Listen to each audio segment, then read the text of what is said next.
Hello everyone, I am MANO Scaling, and I am here to help you today. I know you use this video to fall asleep, so before that, please like the video and subscribe to the channel, and also tell me where you are from and what time you are watching. Now get comfortable and relax.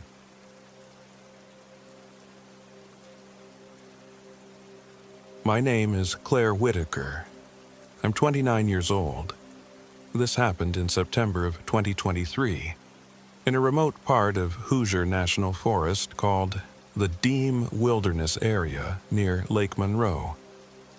I've never spoken about this in detail, partly because I'm afraid no one would believe me, and partly because I'm still not entirely sure what really happened out there. I wish I could say I'm a seasoned survivalist, but I'm not.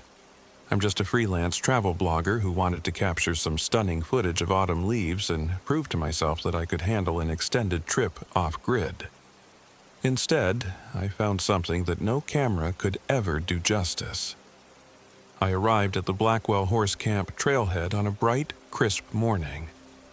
Even though it was late September, the trees hadn't fully changed yet. Just a sprinkle of gold among the usual green. I remember double-checking my gear in the back of my SUV. I had my old canvas tent, a warm sleeping bag, enough freeze-dried meals for 5 days, a backup battery pack for my phone and camera, a first aid kit, and a brand new water purifier I'd tested only once. Along for the journey was my golden retriever, Scout. He was sprawled in the back seat, already panting in excitement. Scout had never been an anxious dog. He was typically so eager to meet people that I had to keep a tight hold on his leash in public. This trip was supposed to be good for both of us. Me, to heal from a painful breakup and a recent job loss, and him to explore nature's wonders. Before I headed out, I tried calling my older sister Morgan. She had made me promise to check in before I disappeared into the woods. No signal. I wasn't surprised. The cell reception was always spotty around Lake Monroe. I hopped back in the car long enough to scribble a note. Went deeper into the Deem wilderness. We'll try to contact you tomorrow. At least, if something happened to me, someone would eventually find my car and the note. That was my logic at the time, anyway. I slung my backpack on and locked the car. Scout wagged his tail, bounding ahead on the trail as though he couldn't wait to see what lay beyond the bend. I thought to myself, this is it. Freedom and adventure. I had no idea what I was actually walking into. The early part of the hike was magical. The dappled sunlight filtering through leaves, the soft crunch of packed earth beneath my boots, the sound of distant woodpeckers hammering at old trunks. I didn't rush. Instead, I made frequent stops to capture photos of the scenery. I even tried a quick video blog describing how I felt. I'm in the Deem wilderness, alone except for Scout. It's unbelievably peaceful. I can't wait to see if I can spot any deer or maybe a fox. I was all wide-eyed enthusiasm. Watching that clip now, it feels like watching a ghost of who I was before everything changed. I planned to camp near a smaller branch of Salt Creek, which fed into Lake Monroe. According to the map I'd bought, there was a clear campsite there with a fire ring. It took me about 5 hours, counting my photographic detours, to reach the area. Around mid-afternoon, I found a small clearing by the water. I could see a half-circle of rocks that had once been used as a fire pit. Perfect. I dropped my pack and exhaled. My shoulders ached from the weight, but my spirits soared. Scout trotted around, sniffing at the brush, then meandered to the water's edge and lapped up a drink. Everything felt so normal. The subtle hush of the wind, the faint buzz of insects. I set up my tent, hammered the stakes into the soft soil, and unrolled my sleeping bag. Then I gathered twigs and fallen branches to start a small campfire. At first, the flames flickered unsteadily, but with a little patience and some crumpled newspaper, I had a decent blaze going. As dusk settled over the forest, the sounds around me changed. Crickets and frogs began their nightly chorus, and somewhere far off, I could hear the low hoot of an owl. Scout, typically unbothered by nighttime sounds, seemed a little restless. He paced around the campsite, nose to the ground, ears pricked up. I chalked it up to new smells. He was probably excited by all the unfamiliar creatures that must have passed through here. I tossed him a treat and he seemed to settle down. I fed myself a freeze-dried meal, scribbled a few notes in my journal about the day. Beautiful hike, slight soreness in my hips.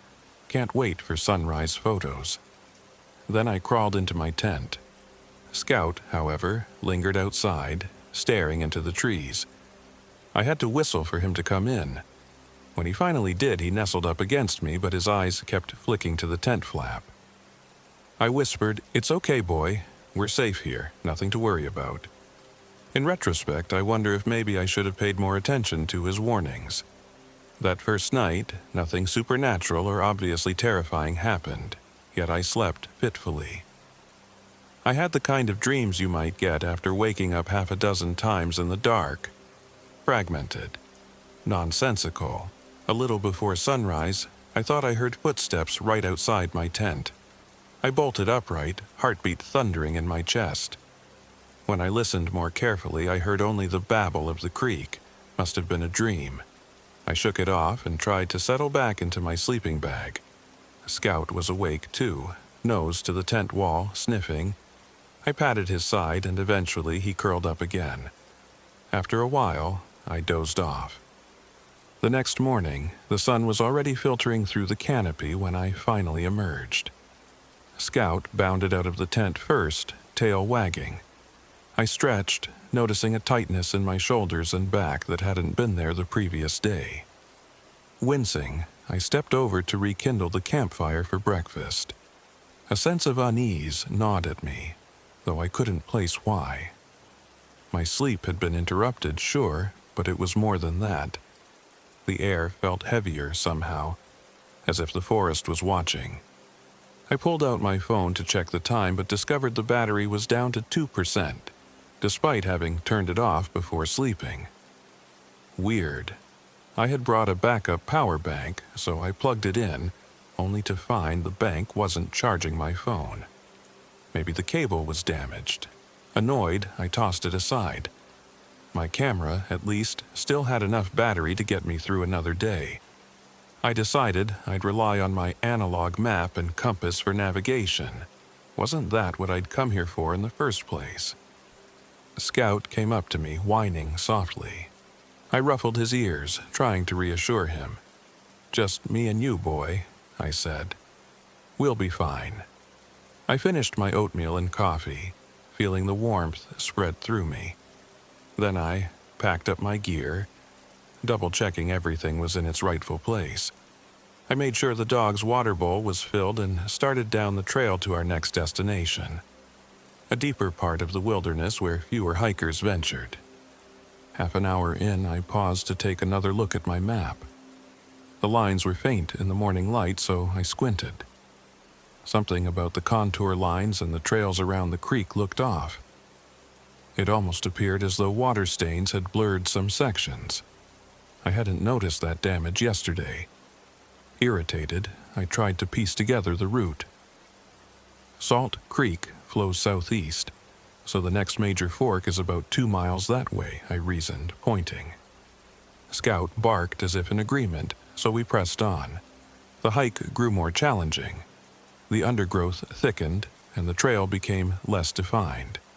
At points, I found myself ducking under branches or shoving thorny vines aside. I occasionally heard footsteps, or at least it sounded like them, but every time I stopped to listen, I heard only rustling leaves or squirrels scampering. My nerves prickled. I told myself it was probably deer or smaller animals rummaging around. We trudged on until I spotted a weird shape on the ground, a tiny, worn-out tennis shoe, obviously meant for a child. It looked old, the laces frayed, the rubber toe peeled back. I picked it up. Scout sniffed it, then recoiled, ears flattened. Gross, I thought. I set it on a rock, mostly out of respect. Perhaps some family lost it years ago. Still, it gave me a shiver. The nearest sign of children I'd seen so far was a family at the trailhead the previous day, but they had kids older than the size this shoe suggested. By the time we reached the next clearing, early afternoon light was angled overhead. My shoulders ached, and the soles of my feet felt raw. I decided to make camp by a cluster of large boulders next to a trickling stream. The sun felt good, so I removed my boots, wiggling my toes in the grass as I set up my tent. Scout sniffed around the perimeter, occasionally lifting his head to growl or glare at the trees. His hackles rose every now and then, but I could see nothing that merited such alarm. That's when the strangeness escalated. I'd set the tent up, gone to fill my water bottle from the stream, and returned to find my backpack missing. The fire pit stones were there, the tent, my camera on a rock, but not my backpack. My throat went dry. That pack contained all my food, first aid, and most of my gear. I spun around, calling Scout. He bounded up, panting. With him by my side, I searched the perimeter of the clearing. Nothing. No footprints, no disturbed foliage, it just vanished. I felt panic bloom in my chest. Without that pack, I had no real chance of staying out here safely. I started cursing under my breath. The forest was eerily silent. Finally, I walked over to my tent to see if I'd maybe put the pack inside without remembering. Right there, inside the tent, was my backpack. Exactly where I'd just looked. My heart hammered. I stared at it. I know it wasn't there a second ago. I felt disoriented, like the world had shifted when I wasn't looking. Scout circled me, whining, and I couldn't blame him. My hands shook as I checked the pack's contents. Nothing seemed missing, but everything was soaked. A sour, mildewy smell wafted up. Clothes, freeze-dried meals, even a sealed bag of dog treats, all soggy. I couldn't figure out how that was possible. The pack had been bone dry that morning. I unzipped each compartment, my mind reeling. Did I cross a stream deeper than I thought? Did I drop it? Did water leak in somehow? None of those explanations made sense. In the end, I laid everything out to dry on boulders, though I wasn't optimistic about how quickly it would dry with the sun waning. My stomach churned. I can't keep going deeper into this forest if the rest of the trip is going to be this bizarre. I decided that if things got any stranger, I'd head back the next day. Blog be damned. As evening approached, the temperature dropped. Dark clouds rolled in overhead, and I worried about rain soaking my half-dry gear. I tried to light a campfire, but every time I struck a match, the tinder flared for a moment and then fizzled in an odd swirl of greenish smoke. It looked almost chemical, like if you burn copper wire you get that green flame. Except I had no copper wire or anything else that could do that. My frustration mounted as I tried again and again. Every flame died within seconds, leaving behind a damp, moldy smell. I gave up after half an hour, retreating to my tent. Maybe it was for the best. If it stormed, the fire would be extinguished anyway. Scout followed me inside, but instead of lying down to sleep, he stood at the tent flap, sniffing incessantly. Each time the wind picked up, he'd let out a soft growl. I scratched behind his ears to calm him. I planned to do a little journaling, but my pen was missing. Actually, I found it jammed in the corner of my backpack, along with a bunch of my other small items, all inexplicably dirty and wet, as if they'd been dipped in creek water. Confusion gave way to dread. Something is seriously wrong here. This can't be normal forest weirdness. That night was torture. Wind battered the trees, and the faint pattering of rain made the tent's thin walls shiver. At some point, I drifted off to a half-sleep, only to jolt awake at a sound. The unmistakable murmur of a child's voice outside. My heart pounded so violently I thought it would burst. Scout growled low in his throat, his teeth bared. Holding my breath, I listened. The voice grew a little louder. a rasping whisper too faint to understand. "I'm dreaming," I told myself silently. "I have to be dreaming." But it persisted. Summoning courage, I unzipped the tent flap just a crack. Rain splattered my face. By the weak glow of my headlamp, I could see muddy footprints the size of a small child's all around the tent. They circled it in a wide loop, and even in the gloom, I could see they were fresh, puddles of water filling in each print. My stomach churned. Shaking, I forced myself to open the flap fully and shine the light around. There was no one there. The footprints simply vanished into the underbrush. I yanked the flap shut and clung to Scout, who was trembling at this point. That's when I heard it, clear as day. My sister Morgan's voice calling, "Cece, Cece, come home," the childhood nickname she used for me when we were both kids. Shock knocked the breath from my lungs. Morgan was miles away, back in Indianapolis. She wouldn't just appear in the forest, let alone in the middle of a storm. And yet, the voice outside sounded exactly like her. I might have answered if I hadn't been so paralyzed. Instead, I stayed silent, huddled with Scout, until, eventually, I must have passed out from sheer terror and exhaustion. When dawn arrived, I opened my eyes to find myself lying halfway out of the tent, muddy water soaking the legs of my pajamas. Scout was right beside me, muzzle resting on my ankle. I couldn't recall crawling out or even unzipping the flap. My heart pounded as I scrambled fully outside. What the hell was I doing in my sleep? The footprints were gone, washed away by the night's rain. But the memory of them refused to fade. My watch read 10:13. I found that odd. I'd rarely slept that late in my life, especially outdoors. When I crawled back into the tent, I saw that my sleeping bag was unzipped. The inside was surprisingly clean, even though I was coated in mud. With shaky hands, I rolled up the wet bag. Might as well break camp, I thought. I need to get out of here. But as soon as I started packing, a wave of nausea hit me. My head spun and I had to sit down. Scout nudged my arm as though telling me to keep moving.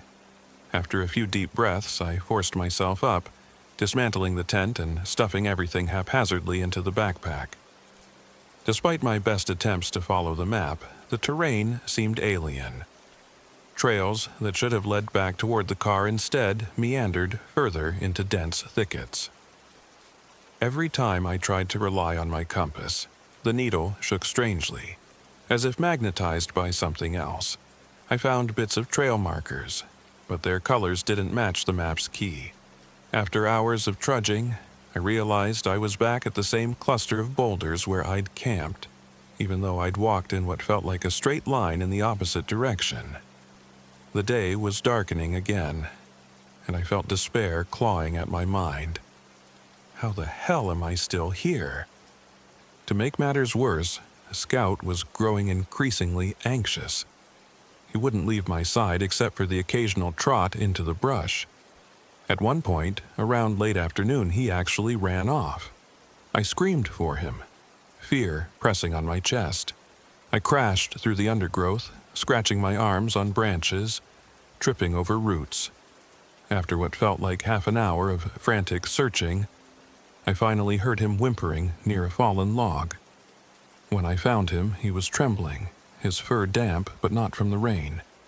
It smelled foul, like stagnant pond water. He looked up at me with wide, frightened eyes. He was silent, not even a whine. I felt an immense wave of relief. My companion was back. I pet his head, but he recoiled, pulling away from me with a quiet snarl.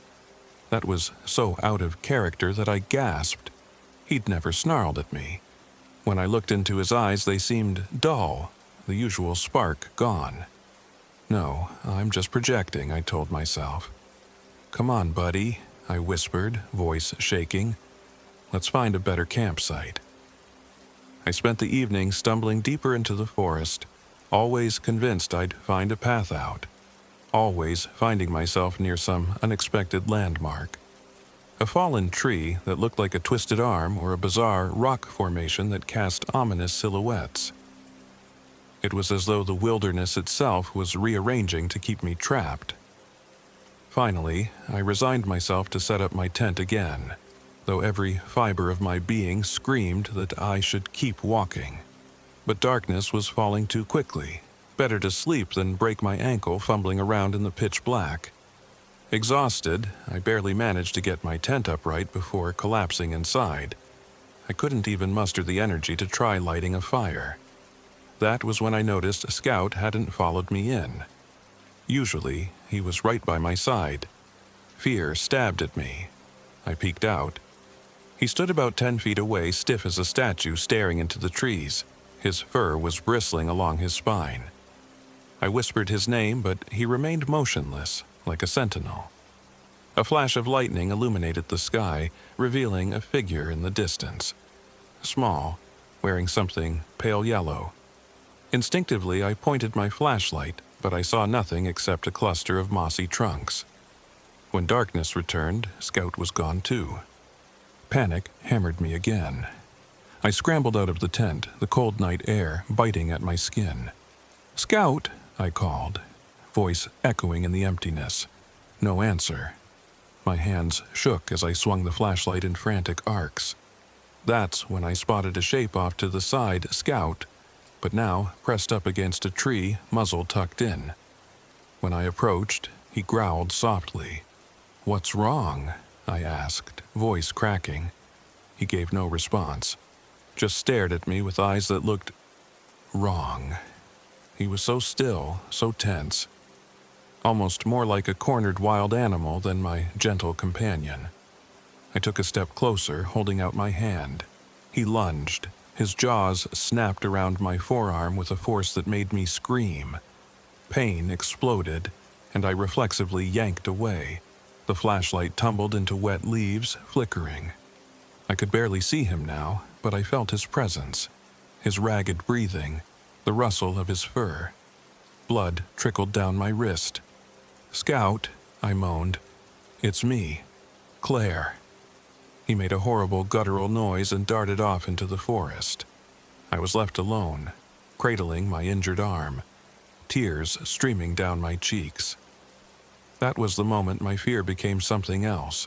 Raw terror mingled with heartbreak. My dog had attacked me. Eventually, I managed to find my flashlight and retreat to the tent. My arm throbbed, the puncture wounds oozing. I rifled through my first aid kit, swabbing the bites with antiseptic wipes and bandaging the area as best I could. The pain was nearly overwhelming, but I refused to give in to despair. My mind spun, searching for logical explanations. Rabies? Distemper? No, he's vaccinated. Could he be injured or spooked by a wild animal? None of it made sense. The fear in his eyes had seemed so unnatural. I forced myself to lie down, though adrenaline coursed through me. Every sound outside made me flinch. Whenever a branch snapped or leaves rustled, I imagined Scout returning with those hollow empty eyes, or something else entirely. I must have drifted into a nightmare-laden sleep eventually, because I awoke to find my tent flap unzipped yet again, bright dawn light stabbing into my eyeballs. With alarm, I sat up. Did I sleepwalk? My injured arm throbbed painfully, reminding me last night had been no dream. Crawling out of the tent, I gasped. Scout was sitting right outside, soaked and filthy, staring into nothing. His coat was matted, patches of fur missing, revealing raw, reddened skin beneath. He looked as though he'd been submerged in muddy water for hours. Slowly, I stepped toward him. "Scout," I said softly. He turned his head, and I saw that his eyes were milky, filmed over. He bared his teeth in a smile that was more a grimace. There was no wagging tail, no recognition. My pulse roared in my ears.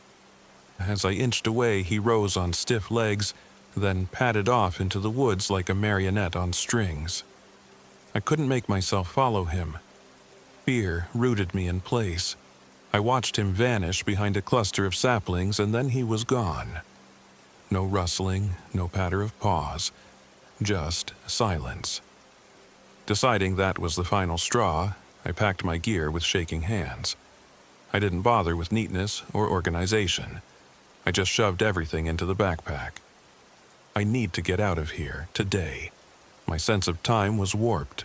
My watch read 9:46 a.m., but the sun seemed much higher than that. My stomach clenched with hunger, but I felt too nauseous to eat. I set out in a direction that should have, by all logic, led me back to the main trail in a matter of hours. As I walked, I noticed something bizarre.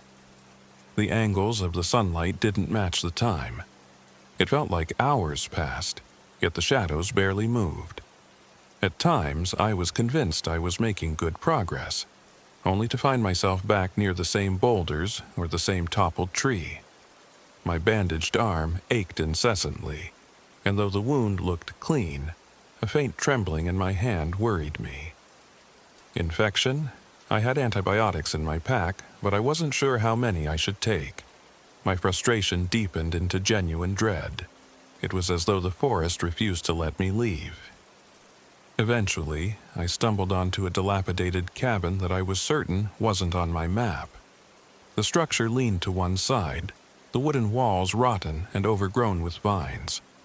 A small porch sagged precariously at the front. My gut told me to stay away, but it also offered the possibility of shelter, or maybe even a functional radio if I was incredibly lucky. Gathering my courage, I approached, calling out, "Hello?" My voice echoed in the emptiness. No answer. I climbed the porch steps, each one creaking ominously. The door wasn't locked. It swung inward with a faint groan. Inside, the air smelled of mildew and something fouler underneath, like decaying leaves or old meat. I covered my nose and shone my flashlight around. The interior was cramped. A single room with a broken-down bed frame, a rusted stove, and a battered table with one wobbly chair. Papers littered the floor, and I realized they weren't just scraps. They were pages from a small journal stuck together with something dark and crusted. Feeling a shiver of revulsion, I kneeled to examine them. Most of the words were unreadable, blurred by water stains. Then my eyes latched onto a single name scrawled repeatedly. Lydia, Lydia, Lydia, in a shaky child's handwriting. The name was underlined with thick black pen, sometimes over spots that looked almost like old blood. My scalp prickled. Lydia, a memory tugged at my mind, something about a local tragedy. The ghost stories in the area sometimes mention a drowned girl named Lydia, or was that a rumor I'd read online? I couldn't be sure, but it fit eerily well with the child's footprints, the voice, the little shoe. Suddenly, I heard a rhythmic tapping behind me. Slowly, I turned. Nothing at first. Then the tapping resumed, as though someone was knocking on the cabin wall from outside. My heart jumped to my throat. Should I open the door? I forced myself to stand. My bandaged arm throbbed. The tapping continued, and a cold sweat broke out on my brow. I pulled open the door. A gust of damp air rushed in. No one was there. Just the warped porch steps, the forest beyond. When I stepped out onto the porch, I heard faint sobbing, like a child crying. It came from behind the cabin. My pulse hammered. Summoning adrenaline-fueled bravery, I rounded the corner of the structure. The crying cut off abruptly. Lying on the ground was a tiny rocking chair painted white with flaking paint. A child's toy, perhaps, knocked on its side. No footprints, no child. I was too afraid to pick it up, so I hurried back into the cabin. Something about that place made my skin crawl, but it was also a brief respite from the creeping feeling that time itself was broken outside. At least in here, I had walls around me. I decided to search more thoroughly, hoping for a radio or something else to help me contact the outside world. But as I rummaged through rotted drawers and broken furniture, a wave of dizziness hit me. I stumbled, hand brushing against the table for support. My vision blurred, and suddenly I wasn't alone. I saw a figure kneeling by the table, a little girl in a yellow sundress, dark hair plastered to her face, water dripping onto the floor. It was like a waking nightmare. She didn't move, just kept her back to me. My heart seized. I opened my mouth to scream, but no sound came out. Then, in the flicker of an eyelid, the vision was gone. The room was empty. Breathing raggedly, I sank into the wobbly chair. My mind was unraveling. Am I hallucinating from dehydration or an infected wound? Possibly, but that didn't explain the phenomena over the last few days. I needed to pull myself together. Focus on survival, I reminded myself. 1 foot in front of the other, get out of the woods. Amid the scattered papers, I found a single photograph. It showed a young girl with a big smile, wearing a yellow dress, standing in front of what appeared to be a lake. Her eyes had been scratched out with a pen, written beneath in shaky handwriting. I can walk again. I felt the hair on my neck rise. Carefully, I set the picture aside, not wanting to touch it more than I had to. Could that be Lydia? I needed fresh air. I stumbled out of the cabin, nausea clenching at my gut again. That's when I heard a pitiful yelp, a dog's yelp. Scouts. My veins turned to ice. It came from somewhere deeper in the forest, near an old oak tree line. Without thinking, I ran, ignoring the throbbing in my arm. I followed the sound, adrenaline giving me the illusion of speed. The yelping came again, weaker this time. I crashed through brambles until I found him. Or something that looked like him. Scout was hanging upside down from a low branch, ropes around his hind legs, his belly ripped open. Blood dripped into a puddle beneath him. My mind nearly shut down at the horror. Everything slowed. I stared, mouth wide with a silent scream. Then the metallic smell of blood hit me, and I staggered backward, retching. This was impossible. He couldn't be alive, yet his chest still rose and fell in shallow, tortured breaths. He tried to bark, but only gurgled. My vision blurred with tears. "Scout," I whispered, my throat strangled. "Oh God, I'm so sorry." I fumbled for my knife, a dull camping blade. My hands shook violently. I sliced at the rope to free him, and he collapsed onto the ground with a wet thud. He convulsed once, twice, then went still. I knelt there, tears mingling with the blood that now coated my hands. My best friend was gone, and in the most gruesome, nightmarish way imaginable. Who could have done this? Or what? The forest around me felt suffocating. I had to force myself to stand, stumbling back until my spine hit a tree trunk. Through tears, I tried to rationalize. There must be a person out here, someone savage, a psychopath. Could this be some insane local? Did the local legends about a drowned girl morph into something more violent? None of it made sense, but all of it was horrifying. I remember thinking, I have to get out now. I staggered through the woods, no direction in mind other than away. At one point, I collapsed to my knees, pressing my face to the damp leaves, swallowing sobs that threatened to crack my ribs. Time slipped away. I drifted in a haze of shock and grief. Then, just as I thought I'd lost the ability to move, I saw something. A figure in the near distance. The girl in yellow. Her dress, tattered and drenched, hung off her small frame as she glided between the trees. She turned her head slowly, as though sensing my gaze. Dark, hollow eyes met mine. Her lips parted, and I heard her voice inside my head, a childlike whisper.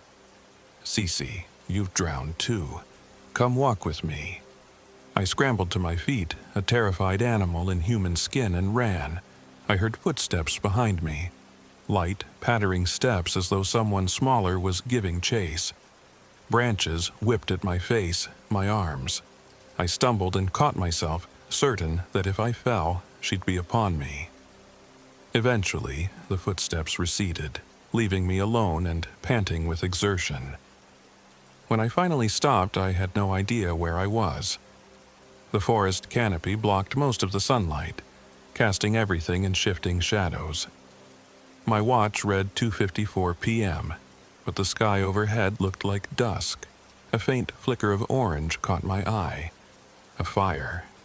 Hope flared in me. Maybe it was a ranger station or another hiker. I pushed through the undergrowth toward the light. Instead, I found what looked like my own campsite from the night before. But the tent was in tatters, half burned, surrounded by charred branches. And on a makeshift spit above the smoldering embers, something dripped. My stomach churned violently. It took me a moment to recognize the shape. It looked like a piece of deer leg or some other animal. Bile rose in my throat when I realized it was definitely not deer. I can't look at this. I can't. I turned away, staggering, tears stinging my eyes again. I had no memory of setting that fire. Yet the remnants of my gear lay scattered. My old sleeping bag, tattered and blackened at the edges, was draped across a rock. In that moment, I felt my last reserve of sanity cracking. None of this is real. Or maybe it's all real, and I'm trapped in some monstrous pocket of reality. The question was how to escape. My injured arm burned with renewed agony. As I unwrapped the bandage, I saw angry red streaks creeping along my skin. Infection had set in. I rummaged for antibiotics, swallowing them dry, too frantic to care about the recommended dosage. My vision blurred, and I forced myself to keep moving. I don't remember how long I wandered after that. It might have been hours or days. My sense of time slipped entirely. Sometimes it felt like dawn was on the horizon, only for the sky to revert to midday in the next moment. I recall collapsing in exhaustion, then opening my eyes to find the sun in a completely different position. I drifted through nightmares and half-waking hallucinations. Always, the voice of Lydia or the echo of Morgan calling my name would yank me back from oblivion. Once, I found myself crawling through underbrush, my nails dirty and cracked. I glimpsed my reflection in a puddle, sunken eyes, hollow cheeks. I barely recognized myself. I lost track of how often I heard Scout's bark, only to find emptiness when I turned. Several times I saw fleeting silhouettes of him loping through the trees, but I didn't dare follow. He's gone, I told myself over and over. This forest is playing tricks on me. At some point, in the midst of that delirium, I came across a narrow ravine where water trickled gently. I knelt to drink, ignoring the taste of algae. I pressed the cold water to my infected wound. That's when I noticed a faint path along the ravine's edge, a path that looked like it might lead down to a more open area. Mustering the last of my energy, I followed it. The path curved around a rocky outcropping, leading to a clearing filled with pale sunshine. And there, unbelievably, was my car, parked exactly where I'd left it at the Blackwell Horse Camp trailhead. The same muddy tires, the same windshield crack from a stray pebble on the highway. My breath caught in my throat. Was this real or another cruel illusion? I broke into a shambling run.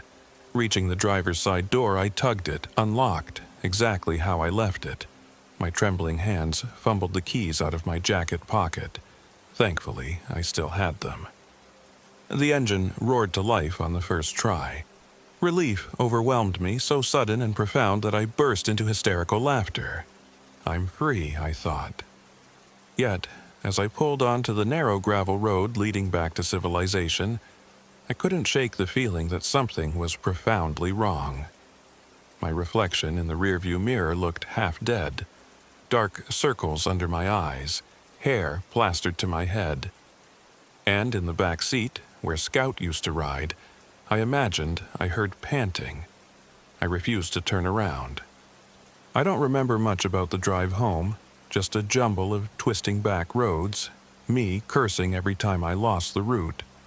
Somehow, after what felt like hours, I found a highway that took me north toward Indianapolis.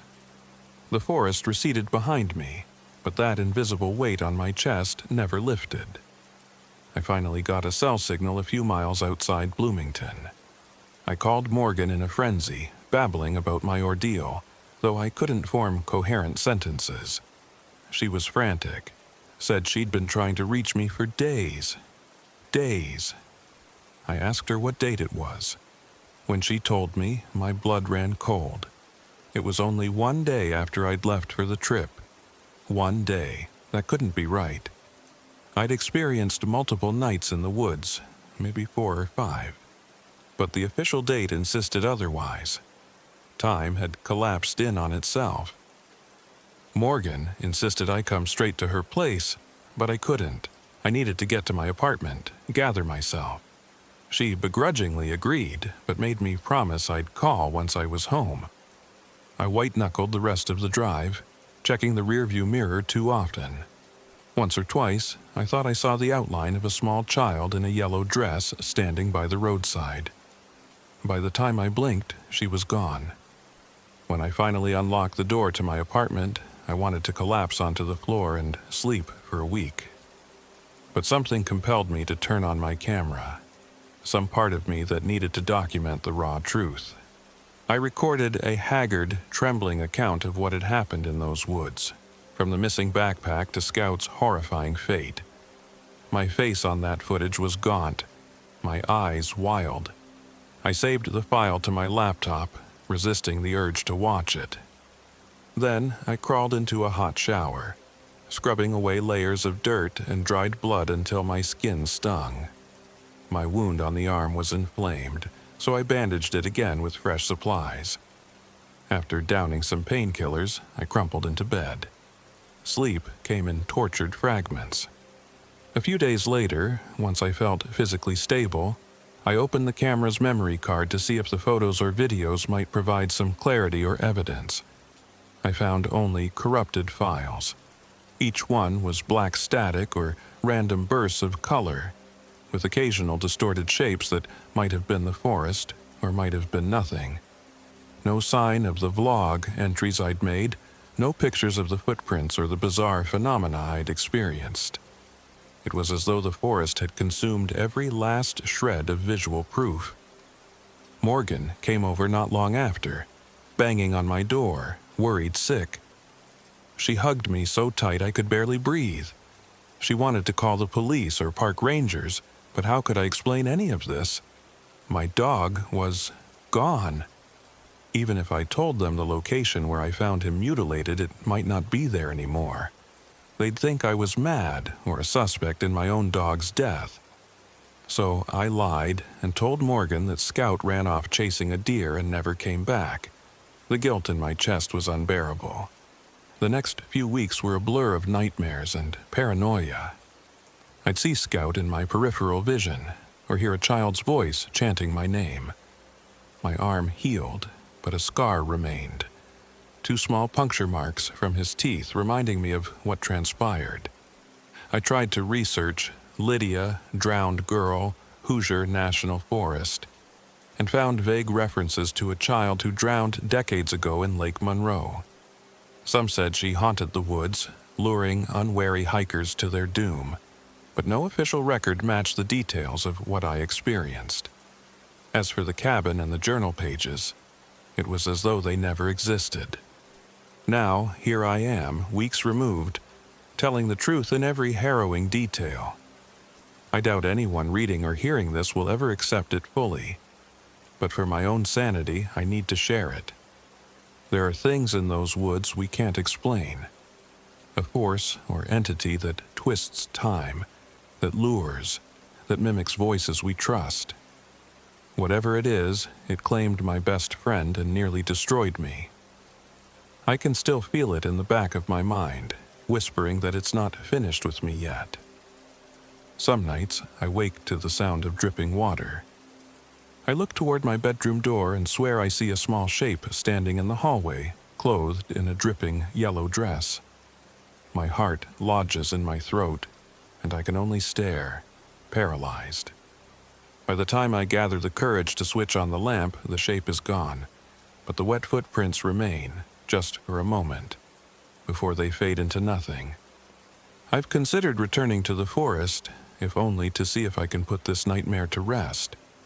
But even the thought of driving south, of hearing those trees creak in the wind, makes me shake with terror. After all, I can't be sure I made it out. Not truly. Sometimes, when I catch my reflection in the mirror, I see something off. The angle of my eyes, the curl of my lips into a smile that's just a fraction too wide, my eyelids not blinking at the right intervals. I notice it for a split second, then it's gone. The rational part of me says it's trauma, anxiety, guilt.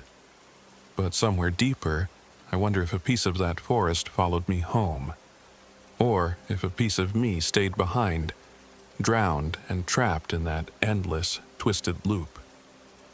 Even now, I hear Morgan's voice calling my name from the living room. Except Morgan is asleep at her own house, miles away. So I don't move. I sit here, typing this story, waiting for the flickering lights and the stench of the stagnant water to fade, as they always do. I can never tell if it's real or in my head. Either way, I'm frozen by fear, because I know that even if it's all in my imagination, something out there knows me. My secrets, my voice, my dog, my regrets, and it uses them like tools to torment me. So here is my warning, for what it's worth.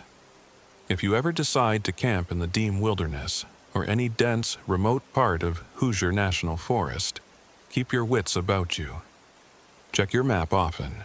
Trust your instincts, and if the trail starts to feel wrong, turn back. Never follow voices in the night. Never let a kind, helpless figure lead you deeper. And if you see a little girl in a yellow sundress standing among the trees, run. Don't wait. Don't try to save her. Because she might not be the one who needs saving. As for me, I'm left with these memories and this infected scar that never quite healed right. The doctors say it's fine, but I can't shake the sense that my body is no longer mine. Sometimes I catch myself humming a lullaby I've never heard before, and I think of Lydia. She said she could walk again. Maybe now I'm her new pair of legs. Maybe I'm just losing my mind. Either way, the worst part of it all is how it never gives you closure, only dread, confusion, and the inescapable feeling that some doors, once opened, never fully close. I wish I had a happy ending to share, but there is none. I still see the footprints, hear scouts bark, and feel the forest tugging at me. For now, I hold on to my fractured reality by a thread, praying that one day I'll wake up and none of it will have been real. But deep down, I know better. Because at night, in the dark corners of my apartment, I hear that soft whimpering. I smell the damp earth and rotting leaves. And I know she's here, one way or another, still whispering, still waiting, wanting me to walk with her again. And again, and again.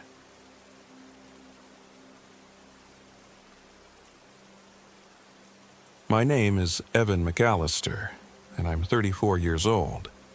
This happened in July of 2023, out in a remote part of the Hoosier National Forest known as Hoot Owl Hollow. It's a place you've probably never heard of. A steep ravine where the trees grow too close together and the sunlight barely touches the ground even at noon. I went there hoping to shake off the wreckage of my life, but what I found instead changed me forever. I've never been a soldier, I'm not a veteran or anything like that. I'm just a freelance photographer who got hooked on painkillers after a surgery gone wrong a few years back. The addiction started small and built slowly until it owned me. My girlfriend left, my friends scattered, and my family gave me disapproving stares from a distance. When I finally decided to quit the pills for good, I came up with this brilliant idea. I'd trap myself somewhere far from pharmacies and dealers. No people, no temptations, no excuses. I chose Hoot Owl Hollow because I'd heard rumors it was the real wilderness, an untouched part of Hoosier National Forest. The few hikers who had dared go there told stories of disappearing trails and ominous shapes at dusk, but I chalked that up to overblown folklore. I wanted silence, isolation, and a chance at a new start. I took my old Jeep Wrangler as far as the dirt roads would allow, then hiked another 3 miles into the ravine with my German Shepherd, Bruno, trotting alongside me. Bruno was 6 years old and had once been a K9 in training, but he was too skittish around loud thunder for the job. We bonded over the fact that both of us were, in some way, washouts from our prior lives. I'd brought a tent, a small portable stove, freeze-dried meals, water filters, a topographic map, a satellite phone, which looked battered but supposedly still worked, and my prized DSLR camera. My plan was to document my experience in a blog eventually, when I returned to civilization. On the drive, I kept telling Bruno and myself, we'll do a week, just 1 week. The forest felt large and ancient. I forced my mind to remain on something positive. The wide array of photos I'd capture. Deer at dawn, streams in the golden evening light, maybe even some panoramic shots from the higher ridges. A perfect detox. When the Jeep could go no farther, I parked beside an overgrown trail marker that read Hoot Owl Hollow, no trespassing. It looked old and battered, the paint peeling. I assumed it was leftover signage from some logging days or property boundary. The next few hours were uneventful enough. Bruno and I strolled quietly into the hollow, branches snapping underfoot, sunlight turning the leaves a vivid green. The birds seemed normal, and the only spooky thing we saw was a weird pile of stones that might have been an animal's den or a collapsed campsite. My phone died almost immediately, though. That was the first oddity. 1 minute, it showed a half-charged battery. The next, it simply went black and wouldn't turn back on. No big deal, I muttered, stuffing it into a side pocket of my backpack. I still had the satellite phone for emergencies, though I wanted to avoid using it. I was determined to stay put for at least a few days. I didn't realize it then, but that first night was the last time I'd feel even slightly safe. We made camp on a relatively flat patch of ground near a creek. As I was pitching the tent, Bruno stared at a clump of cedar trees, the hackles on his neck raised. He didn't bark, he just stared, body stiff. Usually he'd bark like mad if he sensed a deer or a raccoon. This was different. It was as if he knew something was there, but he couldn't see it. I went over, shining my flashlight around. I found nothing but dead leaves and branches. That night, I started a small fire, boiled water for my freeze-dried meal, and pulled out my DSLR to take some night shots. Strange how the forest never truly goes silent. You hear insects and birds even in the dark. But around midnight, the usual chirping seemed to die off. It was replaced by something else, a low murmur of wind, a soft whistle through the trees. But it had a pattern, almost like speech. I tried ignoring it, chalking it up to my overactive imagination. Bruno wouldn't settle, though. He paced circles around our campsite, panting and letting out the occasional whine. The fire flickered green at one point. It was barely noticeable, just a few flickers of emerald light that made me blink in surprise. If I had told anyone else that story, they'd say I was hallucinating from withdrawal. But I know what I saw, and so did Bruno. He yelped and jerked away from the flames as if they'd just spat at him. A moment later, the flames were orange again, normal as ever. I remember feeling unsettled by how normal they looked, as if they were mocking me for the glimpse I'd just caught. I told Bruno it was probably a chemical in the wood that caused the color change, copper or sap or something. But that night, even as my eyelids grew heavy, I couldn't shake the uneasy feeling that someone was watching me. Morning came with no immediate horrors, just a stiff back and the realization that the map I'd brought wasn't matching the land I saw around me. The topographic lines indicated a slope that should lead to a deeper ravine, but instead I found a level clearing. Where I expected a creek, there was nothing but a dried riverbed. The distances felt off, too, like the land had warped, or maybe I had. I'd read the map carefully, but the real, physical world of Hoot Owl Hollow seemed to have its own shape, different from the official record. I tried not to worry. This was, after all, an isolated part of the forest. Maps can be outdated, or maybe I had misread the contour lines. So I told myself. By the second night, the GPS unit I carried also started acting strange. It first lost satellite signal, then began giving nonsensical coordinates, reading that I was somewhere near Bloomington, miles away from where I should have been. I banged it against a rock gently, tried resetting it, but nothing helped. My expensive gear was failing me left and right. It made me anxious, but I forced the anxiety down, swallowing a wave of longing for the pills I'd left behind. You can't run to the pills, I told myself. You came here to get away from that. Bruno woke me around 2 in the morning. He was whining, scraping at the door of the tent. I rolled over, turned on my flashlight, and froze. The zipper of my sleeping bag was fully open. In fact, it was unzipped from the inside, but I hadn't undone it. Worse, my bag lay empty, half pulled out of the tent as though someone had tried to drag me out while I slept. I had no memory of leaving or hearing anything. My heart started hammering. Could I have sleepwalked? If so, why was Bruno so upset?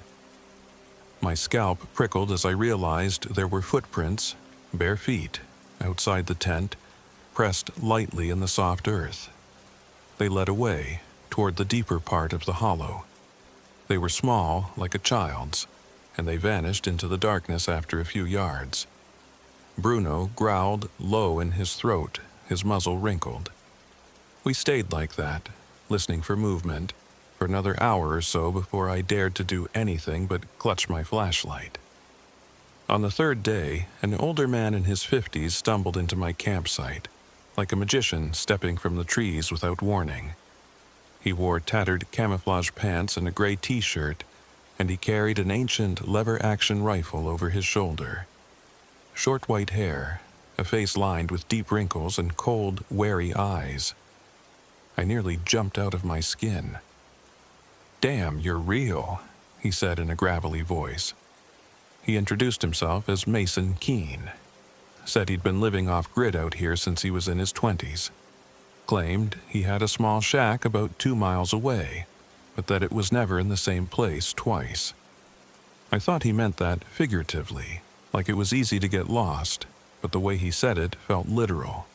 He asked why I was out here, and I gave him the short version. Photography, a detox, a personal journey. He nodded like he'd heard it 1,000 times. "You see him yet?" he asked. I gave him a puzzled look. "See who?" "The man with the horns," he said. "Azazel, though he's got other names. I saw him my first time in these woods. Been stuck here ever since." My stomach clenched. The name slithered into my mind like a worm. Azazel. I immediately thought of folklore, biblical references to demons or devils. I wanted to dismiss it as some local legend or Mason's paranoia, but a chill ran through me. He looked serious and terrified. No trace of a joke on his face. "Listen," he continued, lowering his voice. "If you see him, don't let him speak too long. That's how he gets in your head." I swallowed, torn between wanting to get rid of this doomsayer and wanting some explanation for all the weirdness. I appreciate the warning.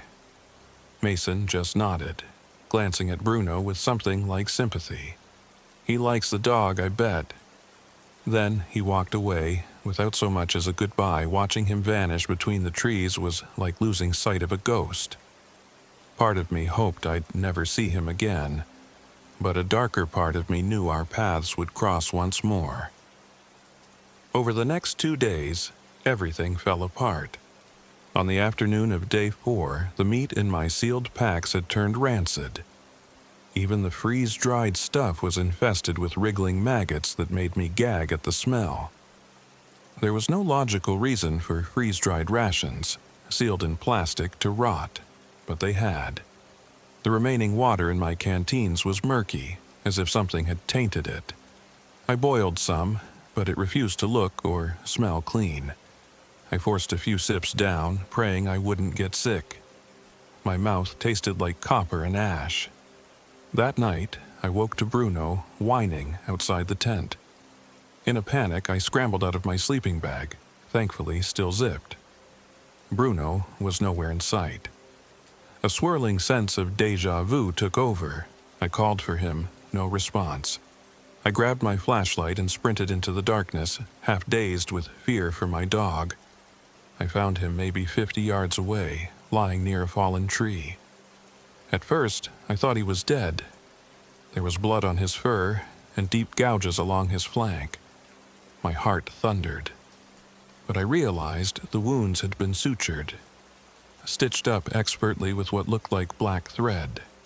Bruno trembled, eyes wide with something like shame or fear. Someone had cut him open and sewn him back together. My hands shook so badly that I could barely lift him. It was as if he'd been taken apart like a science project. The cuts were neat. The stench of disinfectant clung to his fur. I carried him back to the tent, tears streaming down my face. I did my best to clean his wounds, though whoever had done it seemed more competent than I could be. They had left no sign of infection. It was deliberate. A violation. I barely slept, listening to Bruno's ragged breathing. At one point, I heard faint laughter echoing through the trees, a laugh that felt like it was right inside my ear. When dawn came, I tried to pack up and leave, but the paths wouldn't lead me out. No matter how carefully I followed my compass or the ephemeral trails, I always looped back to my same campsite. I can't describe the feeling of walking for hours, seeing unfamiliar boulders and fallen trees, and then, suddenly, there was my tent again, set in the same small clearing. The forest felt alive, shifting when I wasn't looking. Bruno growled at random spots in the undergrowth. My nerves were shot. Every minute that passed, a crawling feeling along my spine told me we weren't alone. It was like being inside a dream, is about to become a nightmare. That evening, Mason came back. He stepped into my campsite while I was trying once again, and failing, to start a fire. The matches lit, but the flames kept dying, as though starved of oxygen. "You still here, friend?" he said quietly. I glared at him, suspicion boiling in my chest. No choice. The place is messing with me. He nodded, eyes flitting to Bruno, who was lying next to me, whimpering in discomfort. "He's coming for the dog," Mason said matter of fact. "Azazel. He wants it, or wants you to give it up." It sounded insane, but I was too rattled to dismiss it outright. "What do you know?" Mason scratched at his stubbly chin. "I've been here near 30 years. I came here to hunt once, never left." He hesitated, then admitted, "He promised me some things back then. He can show up looking like your dear old mother or your best friend, but it's always him."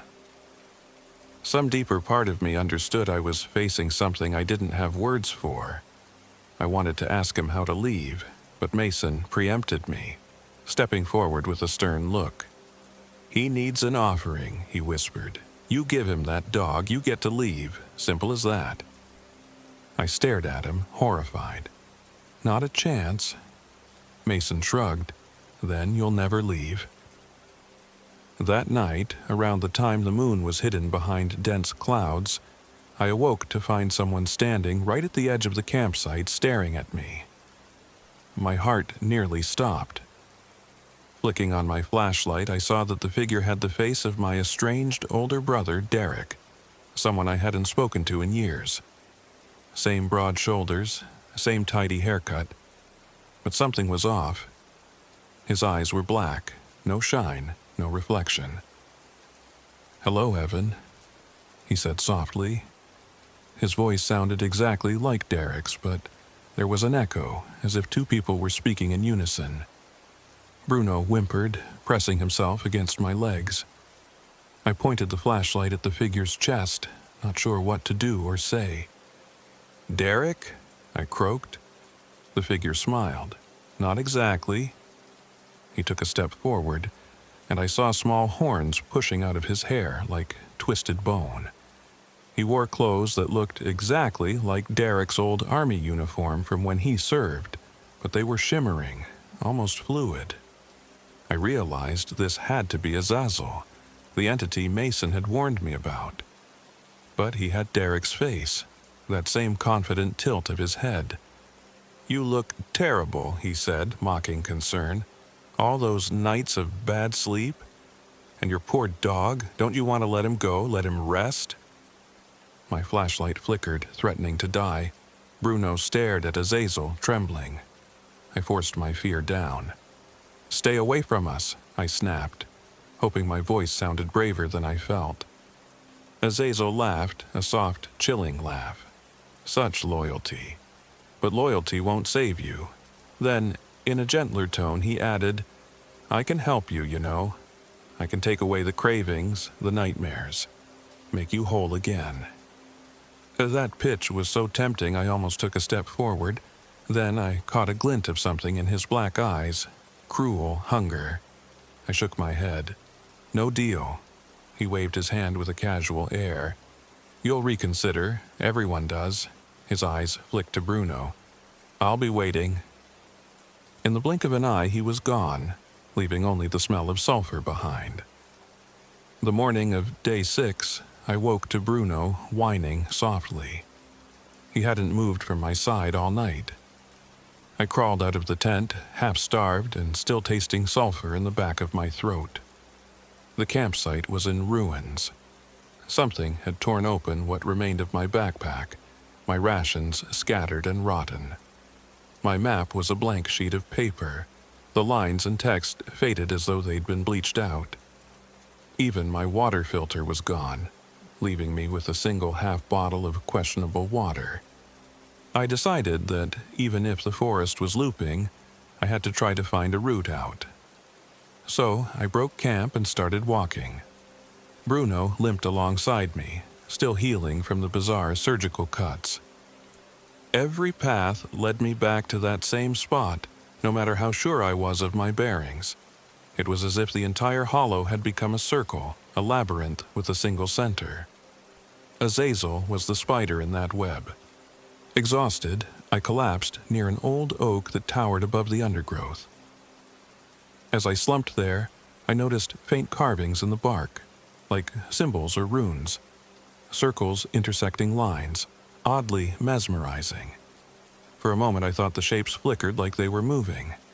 That's when I heard footsteps. It was Mason again, standing behind me with that old rifle. He looked anxious, face slick with sweat.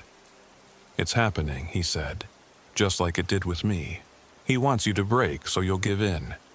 He never leaves unless he gets a soul or a sacrifice." I glared at him, every hair on my body prickling with anger. That's not going to happen. Mason's eyes darted towards Bruno, who was lying next to me, panting. "He's chosen you. Either you hand over the dog or you fight him.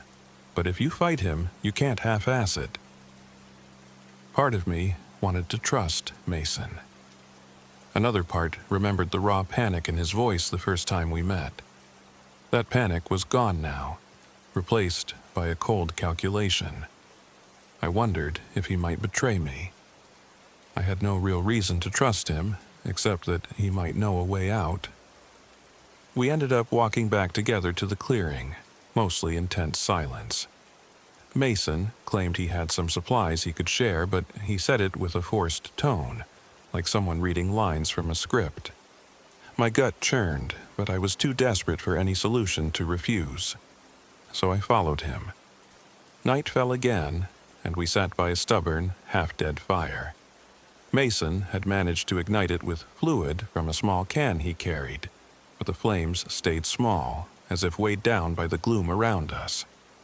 Bruno dozed fitfully, muzzle resting on his paws, flinching now and then from the pain in his stitched-up wounds. Mason spoke in a near whisper, telling me about how he first stumbled into Hoot Hollow decades ago with a group of friends, how they'd come to hunt deer and ended up meeting Azazel on the third day.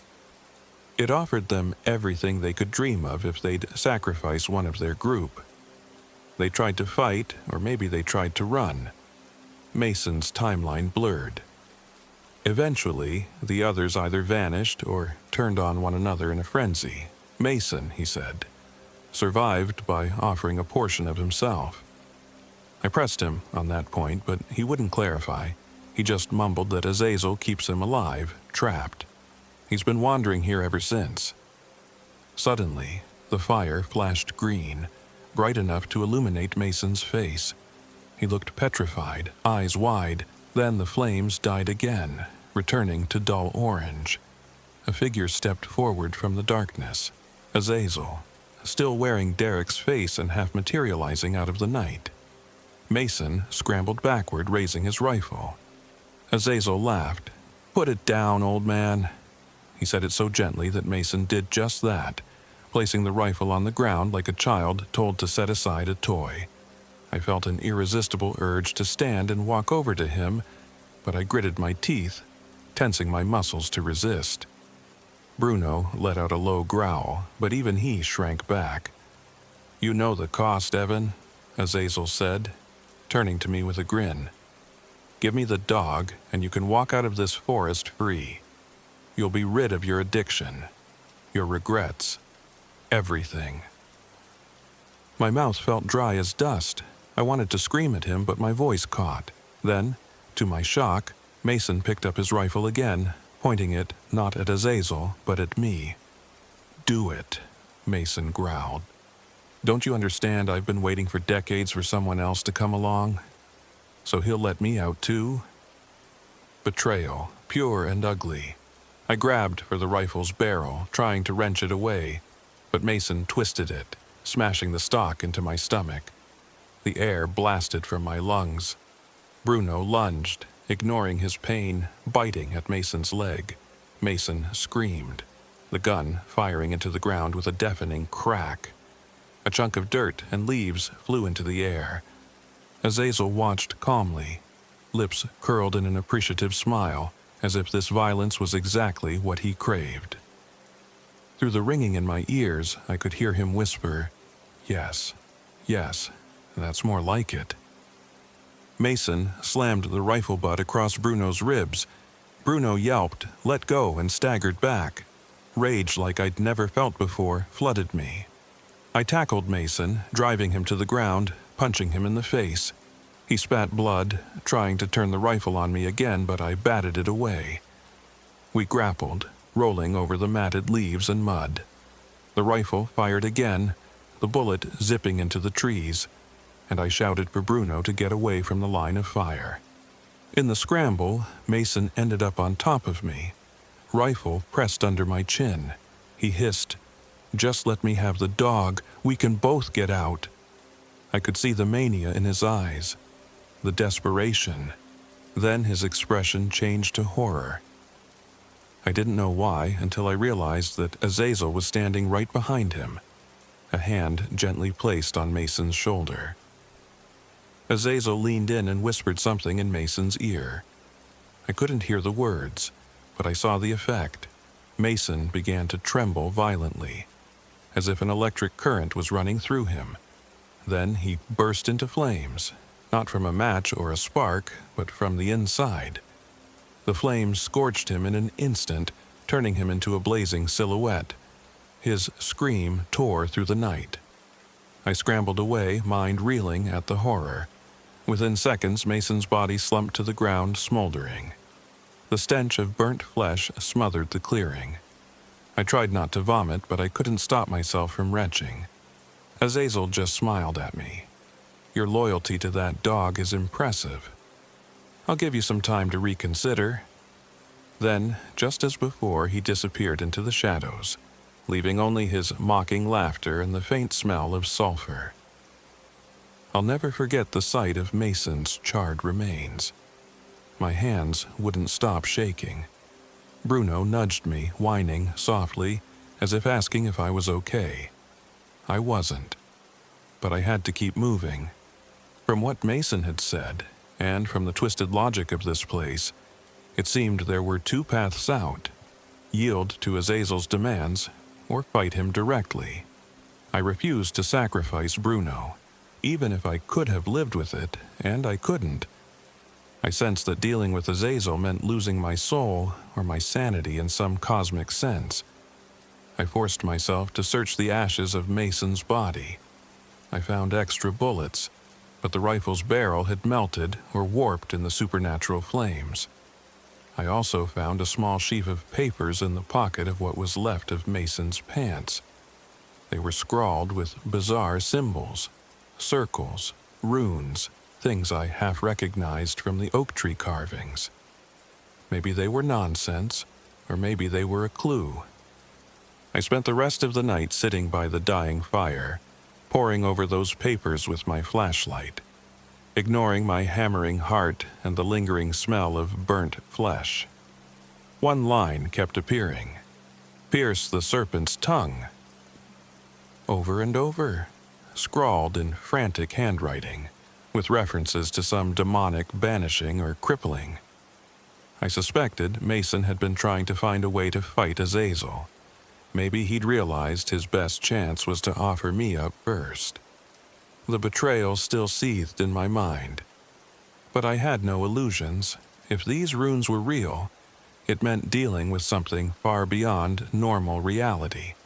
So I memorized them as best I could, my eyes burning from lack of sleep, my heart pounding.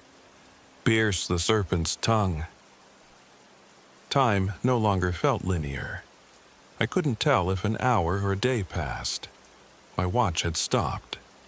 Even the sunlight came and went in disjointed intervals, as though the forest decided when to be day or night. Bruno was my only tether to sanity. He seemed equally disturbed, quiet, trembling, but still following my every step. I gave him the last of my questionable water and tried to keep him calm. We stumbled around, hoping to find an exit or at least a vantage point. Instead, we found more illusions. Paths that led nowhere, vantage points that looked out onto swirling fog. At times, I could swear the trees moved when I wasn't looking, rearranging themselves in new patterns. The sense of being watched was constant. Eventually, we reached a clearing with strange symbols carved into the ground, matching the ones in Mason's notes. In the center was a deep pit lined with stone. A smell of rotting meat wafted up from below. I swallowed hard, stepping toward the edge to peer down. Dark shapes shifted in the gloom. Bones, animal carcasses, maybe even human remains. It was like a mass grave. I nearly lost my stomach again. A soft voice behind me said, "This is his place of power." I whipped around to see nothing but empty space. Yet the whisper continued, "Pierce the serpent's tongue." Mason's voice, or maybe just my guilt conjuring up his final words. I knelt in the dirt and used a sharp rock to carve out the same runes from Mason's papers in a circle around the pit. My hands trembled so badly that the lines were uneven, but I kept going, driven by the desperate hope that this would help me confront Azazel. The next part, the note said, was to lure him into the circle and strike at his tongue. I assumed that meant literally injuring him in some symbolic way. It felt insane, but it was the only lead I had. Dusk, or whatever approximation the forest gave, settled in. Bruno and I crouched near the circle, the hush of the hollow pressing down on us like a storm about to break. My mouth was dry, my stomach empty. I was half certain we were going to die. The dog whined softly, looking at me with trusting eyes. I placed a hand on his head. "I'm sorry," I whispered. "I won't let him have you." I don't know if it was minutes or hours later that Azazel appeared. He emerged from between two twisted oak trees, a sliver of moonlight catching the horns on his head. This time, he looked more demonic. Eyes black, horns prominent, and wearing a black suit that shimmered like oil. A mockery of a funeral suit, maybe. He gave me a wide grin. "You've made your choice, then," he said. "No trade, no offering." I stood, moving so that I was just behind the circle I'd carved. "Come closer. If you want me, come get me." Azazel's grin twitched. "Brave mortal," he whispered. "I do love your defiance." He strode forward casually, as if curious about the shapes in the dirt. Then, without warning, he lunged for Bruno, faster than I could blink. But Bruno darted back, snapping at his outstretched hand. Azazel made a sound like a hiss. He turned his attention back to me, stepping right into the circle. The moment both his feet were inside, I sprang forward with the broken tent pole I'd kept hidden behind my back. A jagged, sharp piece of metal at the end was the only real weapon I had. I plunged it at his throat, aiming to pierce the serpent's tongue in the only literal sense I could think of, maybe sever his ability to speak or to curse. He moved with inhuman speed, but I managed to slice his cheek, black blood oozing out with a sizzling sound. The stench that rose made my eyes water. He grabbed the tent pole, roaring in anger. The circles seemed to glow faintly, or maybe that was my imagination. We struggled, both of us straining for control. His strength was monstrous. The air around us grew thick with sulfur and heat, and the ground trembled. My arms burned with agony as I pressed forward, nearly losing my grip. Azazel laughed, even as his black blood slicked the metal. Bruno snarled and lunged at his ankles, forcing him to sidestep. At last, I felt the makeshift spear slam into Azazel's throat, near his collarbone. He let out a strangled roar. Something tore with a sound like ripping fabric. For a second, everything froze. Azazel's expression turned from triumphant to outraged disbelief. Then he lurched back, gurgling as black ooze poured from the wound, sizzling on the ground and forming acrid steam. I staggered backward, adrenaline surging. The circle of runes on the ground flared with a strange light, or so it seemed, and Azazel sank to one knee, hand clutched to his wound. "You," he snarled, blood dripping over his lips. "This won't free you." I refused to let up. I lunged again, driving the broken pole deeper, pinning him momentarily to the dirt. He shrieked, the sound echoing all around. Bruno barked in a frenzy, snapping at Azazel's shins while the devil flailed, black spittle spraying from his mouth. I heard a tearing sound like bones snapping, saw his horns crack and splinter. Then, in a final convulsion, he collapsed, half sunken into the ground as if something was dragging him under. For a moment, I thought it was over, that I'd killed him, or at least banished him to whatever pit had spawned him. I collapsed, breathing in shudders, while Bruno limped over to press against my side. We waited, the forest eerily quiet. The shape on the ground was still. The suit, the horns, the face, all melting into a sludge that seeped into the soil. When the trembling in my limbs subsided enough for me to stand, I had this wild hope that the forest would suddenly return to normal, that the exit would appear, the roads would make sense. I'd see sunlight. But instead, all I got was a heavy stillness. The twisted trees remained twisted, the sky was black, and the smell of sulfur lingered like a curse. I decided to try anyway. I picked a direction and started moving, supporting Bruno when he needed it, ready for the forest to loop me back once again. At first, it did. We reached a stream that seemed out of place, then found ourselves near the pit with the runes again. But with every attempt, I sensed the invisible barrier weakening, as if the hollow was losing its grip. The sky began to lighten at the edges, pale dawn creeping in. Treetops parted, letting in faint streaks of color. I pushed forward, ignoring my body's exhaustion. Step by step, we left that cursed place behind. I don't know how long we walked, but at some point, we stumbled onto a gravel road that definitely hadn't been there before. My relief was so strong that I almost cried. Over the next rise, we found an old volunteer fire station, and beyond that, a small local highway. Some men wearing bright orange vests approached, part of a road maintenance crew. They gawked at me, filthy, blood-stained, half-crazy with thirst. One of them ran over, calling for help. I remember crumpling to my knees, Bruno whining softly, and a wave of relief as they offered me water. One of them asked, "Where'd you come from?" But I couldn't form the words. The last thing I saw before passing out was the red lettering on the side of a parked truck that said, "Welcome to Orange County, Indiana." We had emerged miles away from where I'd parked, from any part of Hoosier National Forest I'd ever known. They took me to a small emergency clinic in a nearby town. Bruno never left my side, though the medical staff wanted to check him over in a separate area.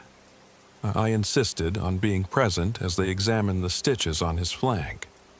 The staff murmured among themselves about how clean and precise the surgical work was. They asked me who had treated him. I just shook my head. What could I say? I gave statements to the local authorities, telling them about my lost Jeep, the part of the forest I'd gone into, and my encounter with a madman. I claimed Mason had attacked me, that it ended in a fire. Anything to explain the burn on my arm, the fresh scars, the circle in the ground. I didn't mention Azazel or the impossibility of the hollow's shifting trails. They wouldn't believe me, and I wasn't ready for a psychiatric hold. They humored me, said they'd look into it, but they seemed more concerned with my dehydration and bruises. A few days later, I returned with a police officer to the general area where I swore my Jeep was parked. We found no sign of the Jeep, no sign of my campsite, just an old, rusted fence and a private property boundary. The police concluded that either my vehicle had been stolen or I had some mix-up from dehydration and stress. They never found any remains of Mason. I wish I could say the story ended there, that Bruno and I put it all behind us, but something followed us out. At home, I tried to review my camera's memory card. Many of the shots were corrupted. The few that remained were horrifying. Pictures of me sleeping, a figure with horns standing over me, the flash reflecting off its black eyes. Pictures I never took. Bruno's eyes sometimes look different now, especially when he gazes at me for long stretches. He doesn't blink as often as he should. Some nights he stands by the door as if guarding me against an intruder I can't see. Occasionally, in the quiet moments, I hear a laugh. A soft, echoing laugh like Azazel's, lurking in the corners of my living room. I tell myself it's just my mind playing tricks, but each time I do, I feel a twinge in the scar on my arm where the demon's black blood splashed me. It burns. I used the insurance payout to buy a new camera. I tried to start working again, even posted a few nature shots, but every photo has something off in it. An odd shape in the background, a twisted silhouette in the corner, eyes peering from behind a tree. My followers online just think it's a cryptid hoax or a weird photography trick. I know better. Friends and neighbors ask what happened to me. I don't talk about Hoot Owl Hollow. I can't. Even if they believed me, the words alone bring back that smell of sulfur, that green flicker in the fire, that snaking feeling that time was unraveling around me. Some nights, I wake up with my sleeping bag unzipped from the inside, even though I don't use one anymore. My door is locked, but footprints appear in the hallway. I try not to think about the forest, or about how I crippled the devil by stabbing him through the throat, because sometimes in the dark, I see a shape standing in the corner of my bedroom, horns twisted, black eyes watching me. And I wonder if I truly left him pinned to the ground back there, or if I just let him in. That's why I say this.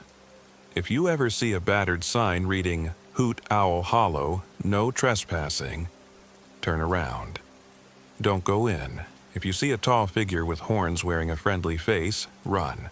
And if you find yourself in that place where the maps don't match and time bleeds, leave everything behind. Because no matter how strong you think you are, if you stay, if you hesitate, he'll find out what you love most, and he'll make you choose. That's the curse of Hoot Owl Hollow. That's how he keeps you there, forever wanting, forever afraid. I escaped, but a part of me is still trapped in those trees, in that ring of runes around a dark pit of bones.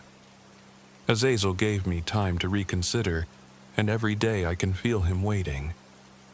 Every day I dread the moment when I hear his voice again, and wonder if I'll finally break.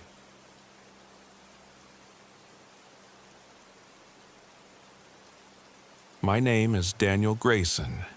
I'm 29 years old, and this happened in September of 2022, deep in the Charles C. Deem wilderness of Hoosier National Forest, Indiana. I need to say, right off the bat, that I'm not a soldier or a survival expert. I'm a graphic designer. I grew up in the suburbs of Indianapolis, and the closest I'd come to off-grid living was tinkering with half-baked YouTube bushcraft hacks when I felt stir-crazy in my apartment. I mention that because some people seem to think I must have been in the military to survive what happened. I wasn't. If I'd been better trained, maybe I wouldn't have lost so much. I decided to take a solo trip into Hoosier National Forest to clear my head. At the time, I was reeling from two huge stressors: the untimely death of my brother Kyle 6 months earlier, and the creeping dread that my tech-based career was eating me alive from the inside out. I'd had a meltdown at work, nothing dramatic, just me stuck staring at a half-finished logo design at 3 in the morning, feeling my pulse throb behind my eyes, telling myself that if I didn't get out of the city, I'd do something rash. It was as though my brain had become static, so I took a leave of absence. I'd never done a solo trek quite so deep before, but I had my black lab mix, Cooper, as moral support. That dog was a gentle giant.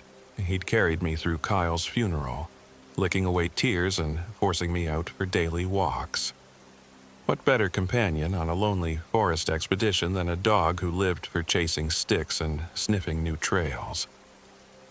I wish I'd known then how twisted things would become. Maybe I'd have spent those last few normal days with Cooper safely at home. I planned my hike carefully, or so I thought. I read up on the Charles C. Deem wilderness, especially around Hickory Ridge Lookout Tower. I had detailed maps, a new GPS, plenty of dehydrated meals, and a top-of-the-line tent. The Hoosier National Forest was well documented. There were known trails, designated campsites, decent signage. But the wilderness area was still large enough for people to get lost, and I wanted to lose myself in it for a while. Just not literally. On the morning of September 5th, I parked at the Hickory Ridge trailhead, slung my pack over my shoulders, and coaxed Cooper out of the passenger seat. He wagged his tail furiously at the sight of the towering trees. The air was still, but it was perfect. Early autumn, with a crisp breeze that smelled faintly of leaves preparing to turn. I left my phone on airplane mode. I wanted to record my journey, maybe snap some pictures, but I didn't want to be reachable. Not by my boss, not by my mother who'd remind me of everything that needed doing back home, not by well-meaning friends. This trip was mine. I locked the car, tucked the keys in my backpack, and we headed down the trail. At first, everything was normal, peaceful. I worried that maybe I'd find the forest too quiet, or that I'd be overwhelmed by my own thoughts. But instead, a sense of calm washed over me. Cooper sniffed at tree trunks and trotted ahead, occasionally glancing back to make sure I was following. He couldn't contain his excitement at first, dashing in wide loops until I whistled him back. I walked for a few hours, letting the day pass. The sky was a gentle blue, and a hush lingered in the forest. No other hikers passed me. I only spotted a single father and son who seemed to be finishing their trip. They didn't say much, just nodded politely. After they were gone, it was like the woods swallowed all evidence of other humans. I set my first camp near a small stream that I'd spotted on the map. It was unnamed, just a little trickle over some rocks, but clear and cold. I let Cooper drink his fill and filled my water bottles to filter. Evening arrived quietly. I pitched my tent and built a small fire using dead wood from the forest floor. Cooper settled on a patch of grass, chin on his paws, content to watch the sparks. It felt like real peace for the first time in months. I made freeze-dried chili for dinner and shared a few bites with Cooper. I tried not to think about Kyle, but the memory pushed forward regardless. He and I used to camp with our dad years ago, making s'mores and telling lame ghost stories. That memory hurt, but also felt strangely healing. When the darkness grew thick, I crawled into my sleeping bag, unzipped enough so Cooper could nose me if he needed to get out. He typically slept just inside the tent on his own pad. My last rational thought that night was that the forest was almost too quiet. No owls, no crickets, just silence. I woke at dawn feeling chilly. When I sat up, I noticed my sleeping bag was empty. And by that, I mean I wasn't in it. The bag itself lay spread open on the ground, unzipped from the inside, as if someone had crawled out and placed it neatly. But I was only wearing my thermals, no memory of getting out in the night. I rubbed my eyes and stood to check on Cooper. He wasn't in the tent. Outside, the fire pit was cold ash. The sky was dull gray with the first hints of sunrise. Anxiety prickled through my chest. Why would I have unzipped my sleeping bag in the middle of the night and gone outside? I didn't remember. Maybe I was sleepwalking? Shaken, I called Cooper's name. No response. My anxiety sharpened. I swore under my breath, pulled on my boots, and crawled out of the tent. That's when Cooper bounded back into view from behind a cluster of pines, his tail wagging. He was wet, as if he'd been swimming. But the stream was shallow, no more than ankle deep. Also, I knew for a fact he hated water any deeper than his chest. I instinctively reached to pet him, ruffling his fur. He looked okay, no cuts, no limps, just a bit more subdued than usual. I told myself I must have let him out when half asleep. The unsettling part, the tent zipper, was closed when I woke up. So how did I, or Cooper, leave? I tried not to dwell on it. I heated some water for coffee and watched the day brighten. The sky was still strangely void of birds, no chirping or flapping overhead. Cooper occasionally turned his ears toward the trees as if he heard something. But every time I looked, I saw only branches swaying. I told myself that maybe the wildlife was just quieter, or I was unaccustomed to the hush of a forest that big. The plan for day 2 was to keep hiking north. My map showed a fairly direct route along a ridge that curved around a small lake, then reconnected with the main trail. I wanted to see the lake for myself. As Cooper and I walked, it became apparent the terrain wasn't matching what the map indicated. At first, I chalked it up to inexperience reading topographical lines. But after 2 hours, I found a clearing with a large, downed log that I didn't see on the map. I double-checked coordinates on my GPS. The screen just blinked. Searching in red. No matter how many times I reset it, the device refused to lock onto satellites. Fine, maybe the tree canopy was too thick. That was the first time I felt real panic. I recognized how stupid it was to rely too much on technology. Reassuring myself, I dug out the physical map, oriented it with my compass, and pointed us toward the lake. The compass needle was jittering. I tapped it. It would pause on north, then spin halfway in another direction. I told myself it was cheap or defective. I'd read that electronics or metal deposits in the ground could screw with compasses, but I had a sour taste in my mouth. I thought, no big deal, I'll do the old school method, follow the sun's path.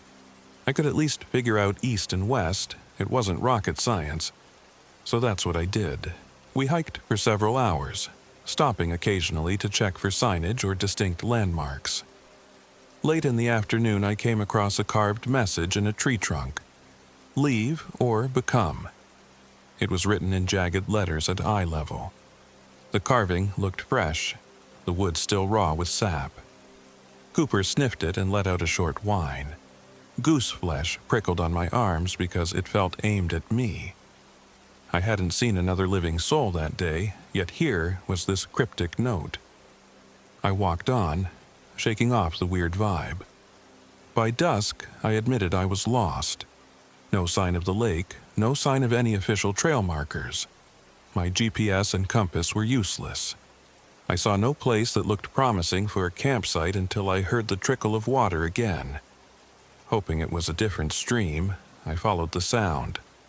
But when I arrived, I recognized the spot. It was the exact same nameless stream where I'd camped the night before. The stacked stones I'd used to build a small cooking stand were still there. It made no sense. I'd spent hours traveling north, yet somehow ended up back at the same location. Frustration made my chest feel tight.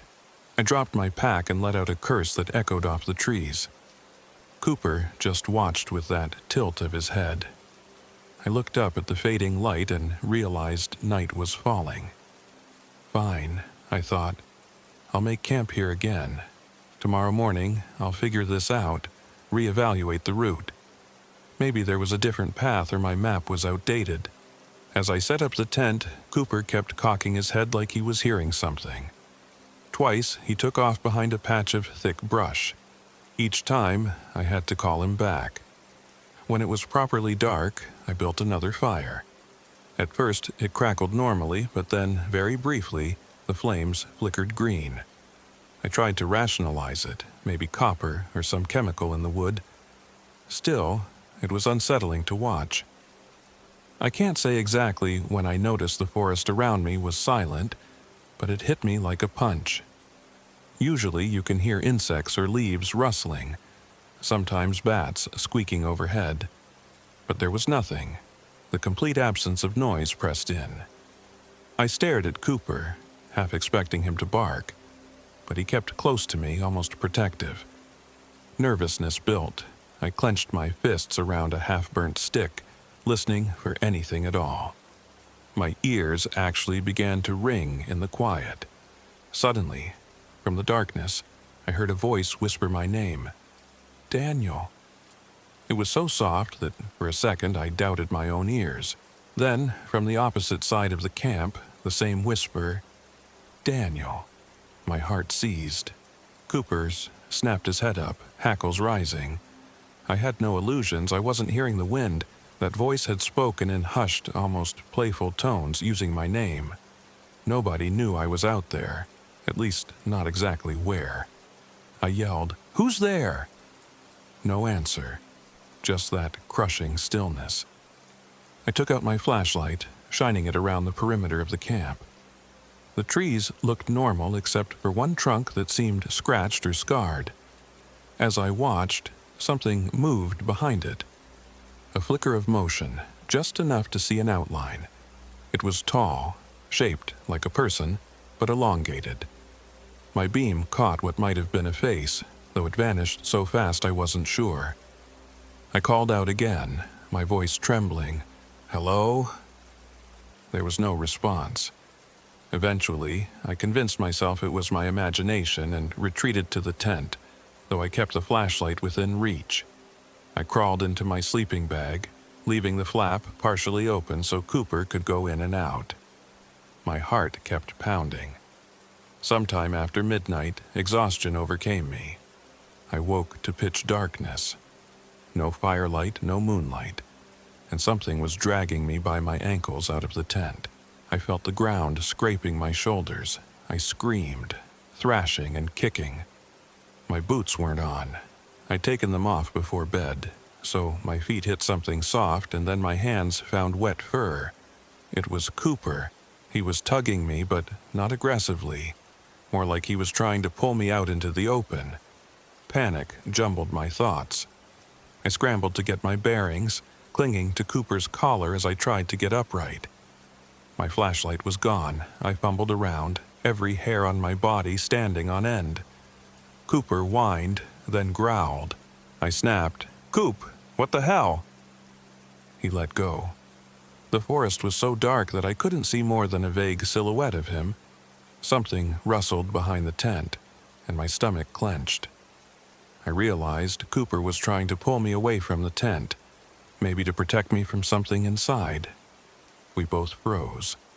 A low hiss, like compressed air escaping, came from just beyond the tent's far side. Slowly, I reached for the flap to yank it open and shine my phone's flashlight mode.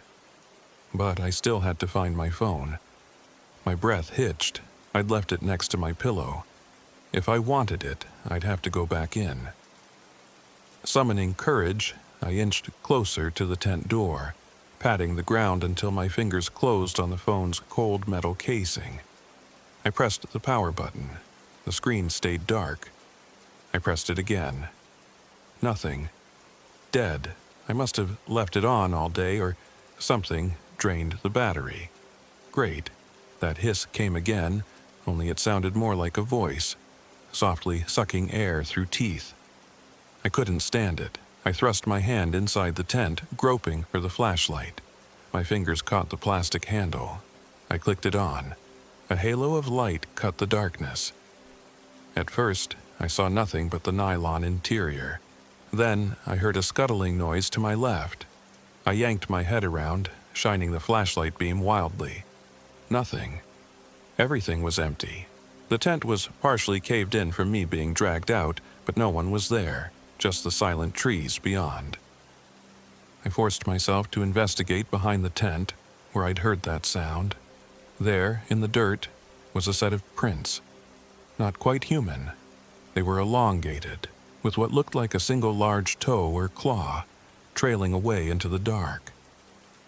I stood trembling and realized I was covered in cold sweat. Cooper whimpered softly, pressing against my leg.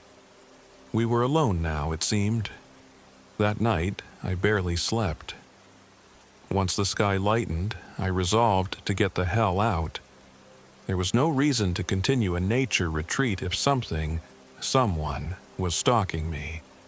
But as soon as I started to break camp, I discovered my large backpack was missing. It had been outside the tent with most of my gear, cooking pots, water filter, half my food. Now gone. I scoured the area, found footprints that weren't mine, but they vanished into rocky ground. No sign of the pack. Furious and scared, I turned to the tent to at least gather what was left. That's when I realized everything inside smelled foul, like decay. My sleeping bag was still there, but the fabric was damp and reeked, as if it had spent days in a swamp. My leftover meals had turned green and fuzzy overnight, which seemed impossible. Those were supposed to be good for years. Even my water bladder, sealed and purified, was thick like congealed soup. Useless. It was as though everything rotted in a single night. Fighting gag reflex, I yanked what salvageable items I could. That basically boiled down to my phone, my flashlight, and a small first aid kit in my jacket pocket. I still had a half-full water bottle from the night before that I'd kept inside the tent with me. Cooper still had some kibble in his collapsible bowl. At least there was something. My plan was now very simple. Walk out of here. If it took me all day, fine. If I had to navigate by the sun, so be it. By mid-morning, the sun was overhead. I marched south, reasoning that if I followed the southern route, eventually I'd cross a known road. My phone was dead, but I had a battery bank tucked in a pocket of my hiking pants. I plugged the phone in. No response. The phone's battery icon refused to show. My GPS was also in that lost backpack. Cooper padded alongside me, occasionally sniffing the air. Twice, he bristled and let out a low growl. Each time I whirled around, flashlight in hand, but saw nothing. After hours of walking, I found something that made my stomach drop. The same clearing with that same downed log from before. At least, it looked identical, with the same ragged root system jutting into the air. I paused to check the area. Sure enough, I spotted footprints near the log. My footprints from earlier. Somehow, I'd come full circle again. Logically, it made no sense. I'd been walking in as straight a line as possible. My compass still spun if I checked it, but I refused to rely on it now. I'd used the sun, tracking it across the sky, making sure to adjust each time it moved. Yet, here I was. On edge, I turned around to see Cooper standing stock still, ears pinned back. He was staring at something behind me.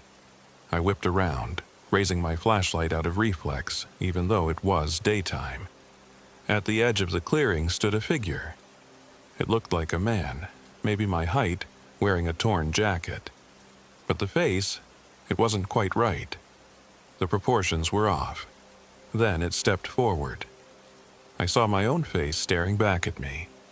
A perfect, if slightly warped, copy of me. The mouth twitched crookedly, and the eyes didn't blink. Cooper barked. The figure cocked its head, as if trying to remember how to move.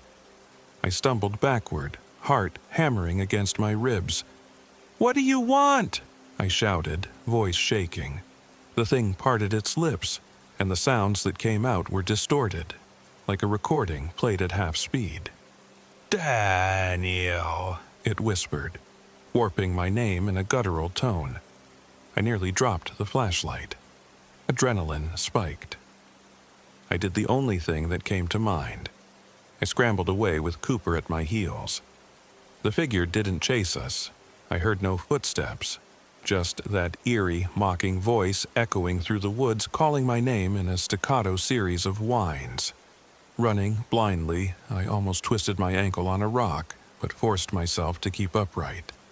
My lungs burned, but I didn't dare slow down, not until I was sure I'd put enough distance between us. When we finally stopped, both Cooper and I were panting. My mouth felt parched.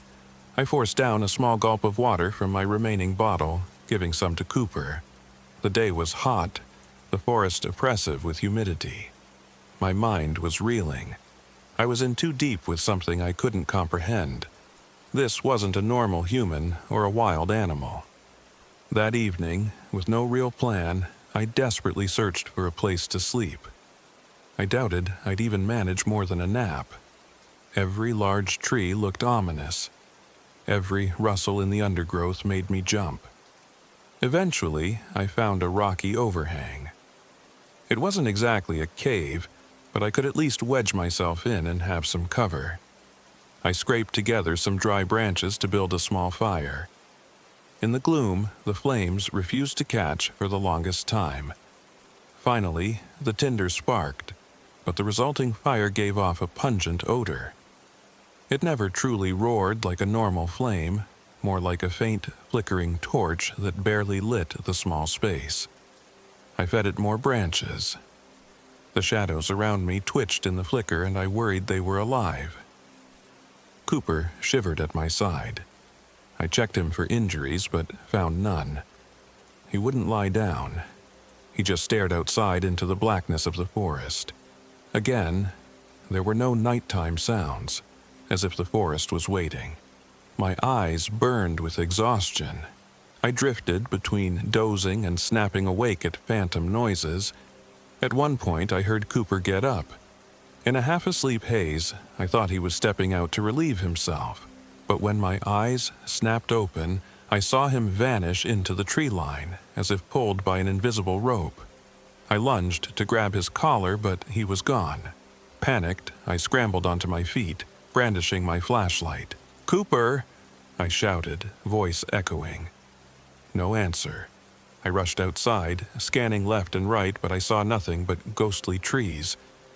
Desperation took over. I yelled his name over and over, stumbling through the undergrowth. I must have spent an hour flailing around, calling his name. Eventually, a sinking dread took root. There was no sign of him. The forest remained dead silent. My dog, my last bastion of sanity, was gone. I felt tears well up, stifled by pure terror. I went back to the overhang, feeling hollow. There was no more rest for me.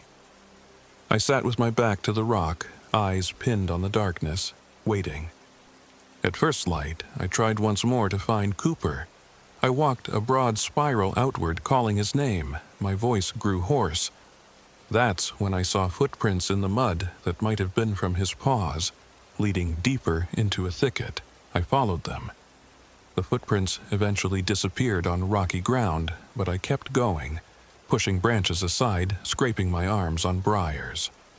The air stank like sulfur. A faint humming droned in my ears. Then I found him, sprawled in a small clearing. Or I found what was left of him. My mind still wants to block it out, but it's impossible. Cooper had been skinned clean, his pelt peeled like a jacket, yet the body was still warm. Blood soaked the grass, pooling around the limp carcass. I won't lie, I vomited on the spot, tears burning down my cheeks. My legs trembled so violently that I collapsed. I crawled to him on hands and knees, sobbing, not believing it was real. Everything about him was so raw. I'd seen gore in movies, but seeing my best friend like that, there are no words. I reached out to touch his head, but I only felt muscle and bone, the blood tacky on my fingers. My grief quickly turned to fury. Whatever had done this was still out there. In a sickening flash, I realized Cooper's collar was missing too, almost as if it had been removed or taken. I forced myself to my feet, cradling my flashlight like a useless weapon. I swore I'd kill the thing that did this. That vow helped me stand, it helped me breathe. As I stood, I sensed movement behind me. I spun and saw a shape step out from behind a tree. It looked like Cooper, fur and all, wearing his collar. My mind reeled. I stared at the still bleeding body at my feet, and I looked again at the shape. It was an exact replica of Cooper, except it moved stiffly, blinking too little, eyes reflecting a pale gloss in the morning light. For one insane moment, I almost believed it was him. I whispered his name. The creature's mouth opened in a dog-like smile, then parted far too wide. A guttural, half-human voice said, "Daniel." I screamed, stumbling back. My boots slid in Cooper's blood, nearly toppling me. The creature, wearing my dog's skin, took one halting step closer. It wasn't right. The legs bent at strange angles. The muzzle twisted out of sync. My head spun with confusion and horror. I lunged forward, swinging my flashlight like a club. The thing skittered backward faster than I expected, letting out a low, rasping laugh. A laugh from the mouth of what looked like my dog. In a surge of rage, I fumbled with a small folding knife I kept in my pocket, flipping it open. The creature cocked its head, as if curious, then retreated into the dense trees. Trembling, I wanted to chase it, but fear rooted me in place. I still clutched that small blade, blood from Cooper's mutilated body dripping off my pant legs. My sobs broke any silence left. Eventually, I turned away, leaving my dog's body behind, tears streaming down my cheeks. I'm not proud of that. But I was falling apart. I don't recall how long I wandered that day. Time got strange. The sun never seemed to shift in the sky. My throat burned from thirst, so I forced down the last of my water. My stomach howled with hunger, but I ignored it. I saw illusions, shapes sliding between trees, flickers of my own reflection darting behind me. Several times I heard what sounded like my brother Kyle's voice calling to me, telling me to keep going or follow the black dog. But the black dog was a monster now, a stolen face. I didn't dare follow it. Eventually, near dusk, I found a cave, more like a rocky mouth in the side of a small hill. A rancid smell wafted from inside, but I had nowhere else to go. It was starting to rain, droplets pattering the leaves. The temperature dropped, and I had no shelter. My tent was back near the stream, or stolen. My sleeping bag was rotted and ruined. Lightning flickered in the distance. No choice. I braced myself, easing inside. The smell intensified. A sick mixture of mildew and something else, metallic, like blood. The passage was short, opening into a larger chamber about the size of a living room, lit only by my dim flashlight. I scanned the walls, horrified to see carvings of faces. Human faces, dog faces, deer faces. They were roughly etched into the stone, with deep grooves for mouths and eyes. And near the back, I found something like an altar. Rocks arranged around a mound of fur, scraps of cloth and bones. My entire body went cold. I recognized one item, Cooper's collar. My breath caught. I moved closer, shining the light, and there was the name tag. Cooper. I don't know what possessed me to do it, but I lunged forward, yanking the collar free. Underneath, I saw lumps of decaying flesh. The sight sent me staggering back. Then I saw a reflective glint. I angled the beam of my flashlight and realized it was a phone. Not mine, but someone else's. Possibly from another unlucky hiker. I grabbed it. It felt slick with grime. There was no battery left in it, of course, but maybe someone had recorded something. In that moment, I also spotted a half-buried backpack with a torn strap. Maybe I could salvage supplies. My heart hammered, but survival instinct kicked in. I knelt and rummaged. The stench was overpowering. I gagged. Inside the pack, I found a battered water bottle, almost empty, but the water seemed relatively clean. There was also a soggy first aid pouch and a lighter. The latter alone was a godsend. I shoved them into my jacket pockets. Another flash of lightning illuminated the mouth of the cave. The storm was intensifying outside. I could hear howling winds. The dryness of the cave was the only advantage, but it reeked so bad it was almost unbearable. I steeled myself, preparing to hunker down at the entrance, when I heard a voice deeper inside the cave. It called my name. My brother's voice again, calm, almost soothing. "Daniel, you have to follow the black dog." I spun, shining the flashlight at the back wall. No one was there. Then I heard it again, echoing. "Daniel, do you remember when we were kids?" My heart pounded. It felt like my brother was in the cave with me. But Kyle was 6 months in the grave, a victim of a drunk driver. Whatever was speaking now was not him. "Stop it!" I shouted. The words bounced off the stone walls. The voice laughed softly, then changed pitch, like a radio cycling through stations. It became my mother's voice, calling me to dinner. Then an old friend from high school. Then something else. Deeper, more bestial.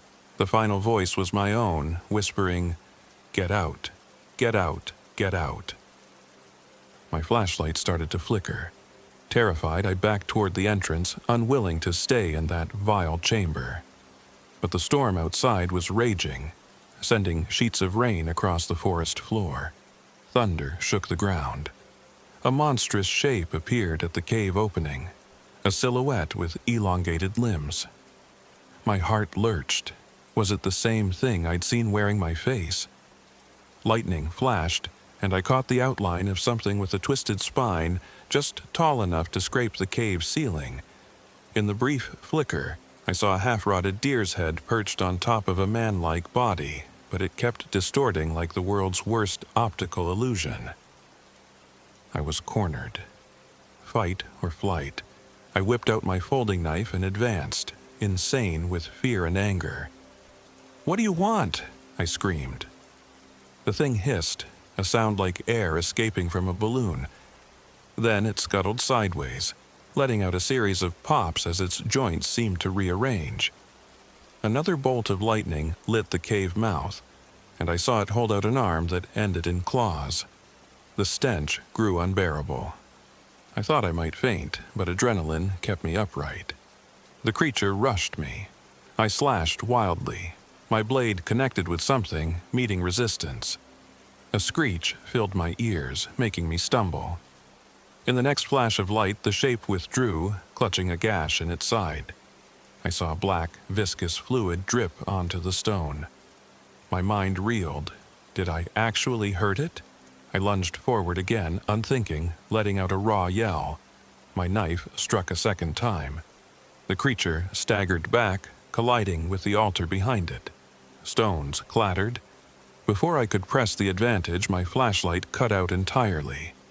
Darkness swallowed everything. I heard scrabbling, the creature's rasping breath echoing. Then something slammed into my shoulder, sending me sprawling.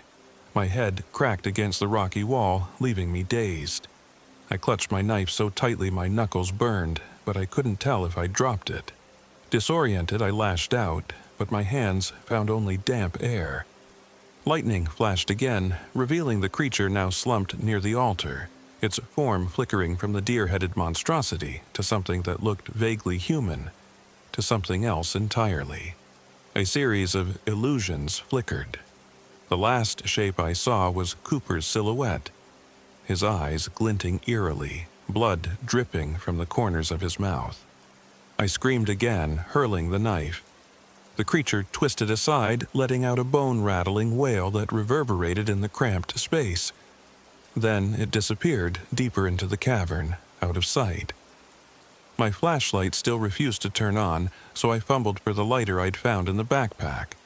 After 3 tries, I sparked a tiny flame. It lit only a small radius. The storm raged at the cave's entrance, thunder rolling. I stumbled over the rocky floor, making my way toward that rancid altar. A plan seized me. If I could burn it, maybe I could drive the creature out or kill it, if it was connected to that pile of carnage. With trembling hands, I sprinkled a few drops from the battered water bottle, hoping it was maybe liquor or anything flammable, but it was just water. Then realized I had no fuel. But I had some cloth from the scattered items. I tore it up, tried to wad it into a makeshift torch. With the lighter held to it, I got a small flame going, though it sputtered in the humidity. I used that flickering torch to set the piles of rotted fur alight. One of the items must have been doused in something flammable or oily, because it caught quickly. Fire blossomed, crackling higher than I expected. A rancid, black smoke billowed. I covered my mouth and nose, eyes watering. The smell was pure hell, but it did what I'd hoped. The chamber lit up, revealing the full ugliness of that unholy shrine. Bones, rotting flesh, tattered clothing from who knew how many victims. The stone faces carved into the walls glared down, contorted in silent mockery. I heard that screech again, from somewhere deeper in the cavern, as though the flames were causing it pain. I didn't wait. I tore Cooper's collar from the altar, stuffed it into my jacket, and staggered out into the storm. Rain pummeled me instantly, lightning crashing overhead. My mind was half gone with terror and grief. I just knew I had to run. So I did, blindly, heedless of the branches slashing my arms, the mud sucking at my boots, the water streaming into my eyes. I ran until I couldn't feel my limbs. At some point, I realized the sun was rising. Had I been running all night? Time seemed meaningless. I kept glimpsing shapes behind the trees, hearing whispery echoes. but I never paused. The ground felt uneven and strange, as if it rearranged itself beneath my steps. When my strength finally gave out, I collapsed face first into the muddy ground. My lungs felt like they were splitting. My entire body shivered from cold and fear. I fought the urge to black out, telling myself I had to keep going, that I'd soon find a road or a ranger station. That's the last thing I remember before waking up to a man's voice calling my name.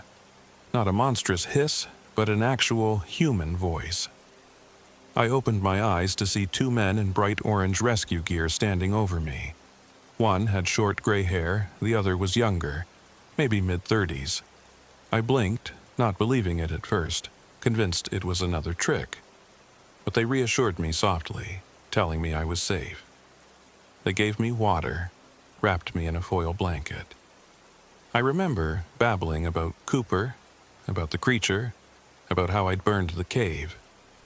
They exchanged looks. Eventually, the older one crouched and said, "Son, you've been missing for 2 weeks." The statement shattered me. I'd only been in the forest for what I believed was a handful of days, maybe 5 at most. They insisted a report had been filed when my car was found abandoned at the Hickory Ridge parking area for over a week. They searched, but never found a trace of me, until now.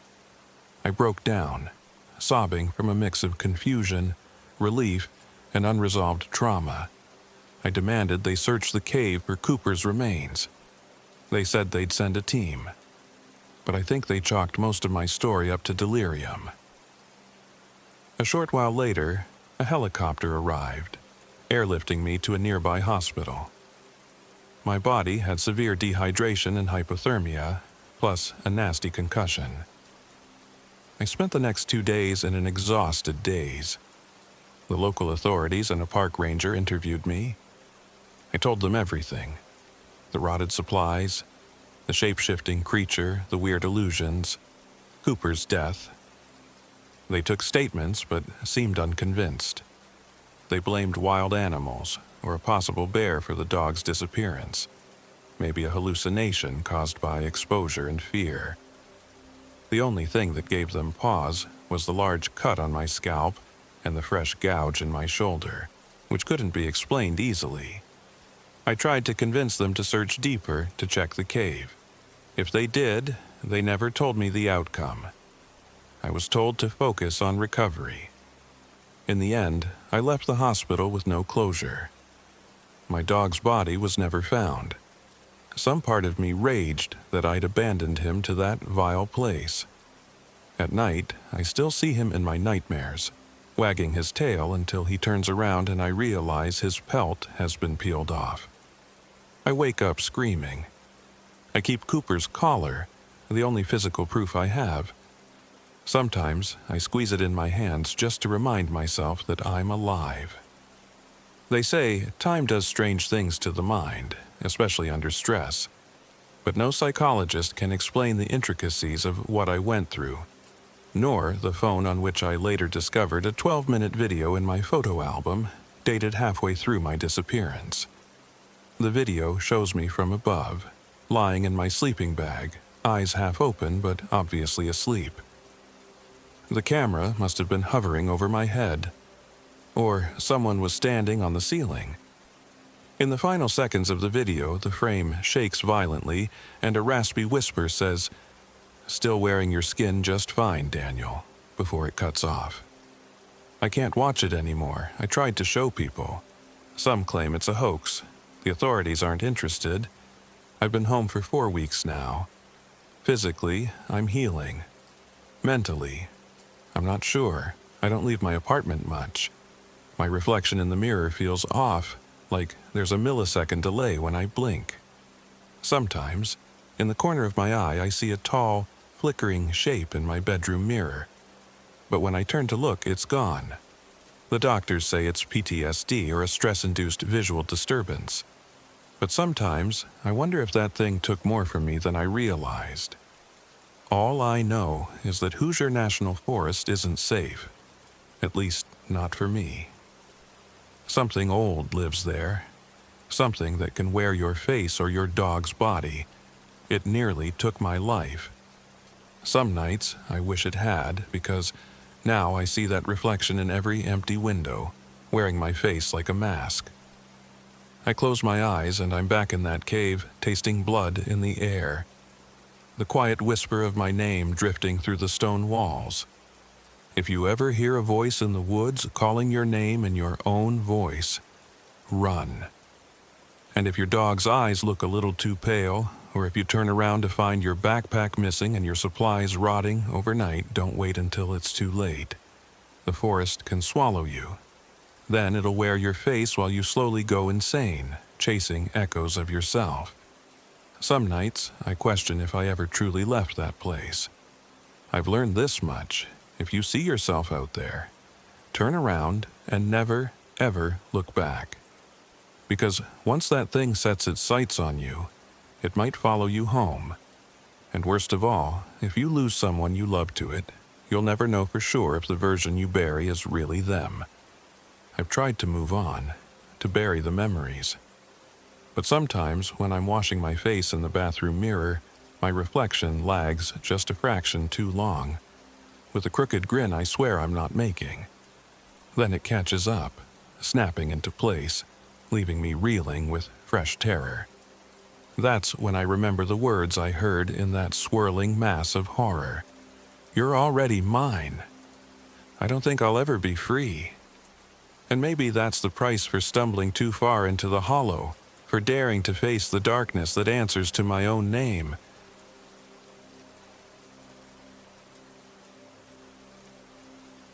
My name is David Cole. I'm 32 years old. This happened in October of 2021, deep in Hoosier National Forest, near a little-known place called Sycamore Hill Trail. Every time I try to explain what occurred, I feel I'm watching someone else's memories, like I couldn't possibly have lived through it myself. But I did, and the evidence still lingers in the sketches I can't stop drawing, in the nightmares I can't wake from, and in the daydreams where I hear unnatural voices calling me back. I hadn't planned on being gone so long. Maybe just a weekend of camping with my German Shepherd mix, Ranger. I was no survival expert, but I'd done enough day hikes and overnight trips to feel confident. Truth be told, I needed a break from my regular life. I'm a freelance illustrator, and work had been slow. Bills were looming. My relationship of 5 years had ended a month prior, and my mind was an overworked treadmill of stress. The idea of escaping into nature for a few days sounded perfect. I had no idea what waited for me in those quiet, twisting woods.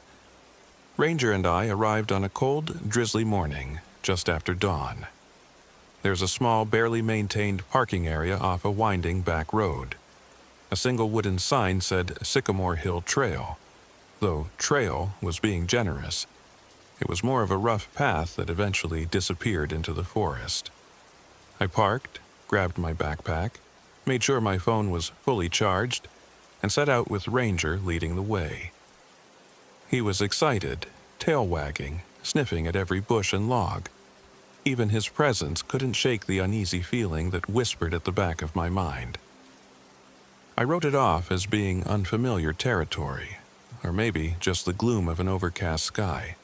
I pressed onward, passing thick trunks of old hardwood trees, oaks, maples, and towering sycamores. The forest canopy seemed to close above me, swallowing light.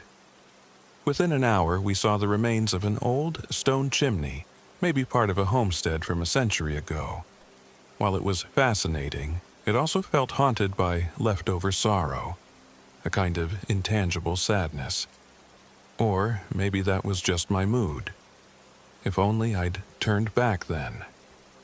By late morning, the drizzling rain had stopped, replaced by an odd silence. We found a promising campsite near a creek. The water trickled steadily, and the ground seemed flat enough for a tent. I checked my phone. No bars. I expected that out here. I'd left a voicemail for a friend, letting him know I'd be out of reach for the weekend and told him roughly where I'd be. Part of me relished not having a signal. I was sick of phone notifications, sick of social media. I wanted quiet. I pitched my tent, lit a small fire, and heated a quick lunch while Ranger curled up near the warmth. Afternoon came. That was when the first odd event occurred. My GPS app had been showing me exactly where I was since we started, but now it indicated we'd moved over half a mile away from the creek, right in the middle of some ridge. I frowned and walked around the camp, phone in hand, watching the little location dot swirl in confusion. After a minute, it flickered and froze. Then the screen went black, battery dying from 60% to 0 in seconds. No big deal, I told myself. Cheap phone, or maybe a glitch. I'd use my offline map. Except the map itself, an older printed map I kept folded in my pocket, felt useless. The trail markers and creeks didn't match the terrain I'd actually seen. My best guess was the map was outdated. But I recall a slight flutter in my chest, a tiny thrill of alarm. I decided not to dwell on it. I had an old compass so I could find my way back to the car easily enough, or so I thought. The rest of the afternoon was mundane. I explored along the creek, took some photos with my camera, and returned to camp. Ranger was uneasy.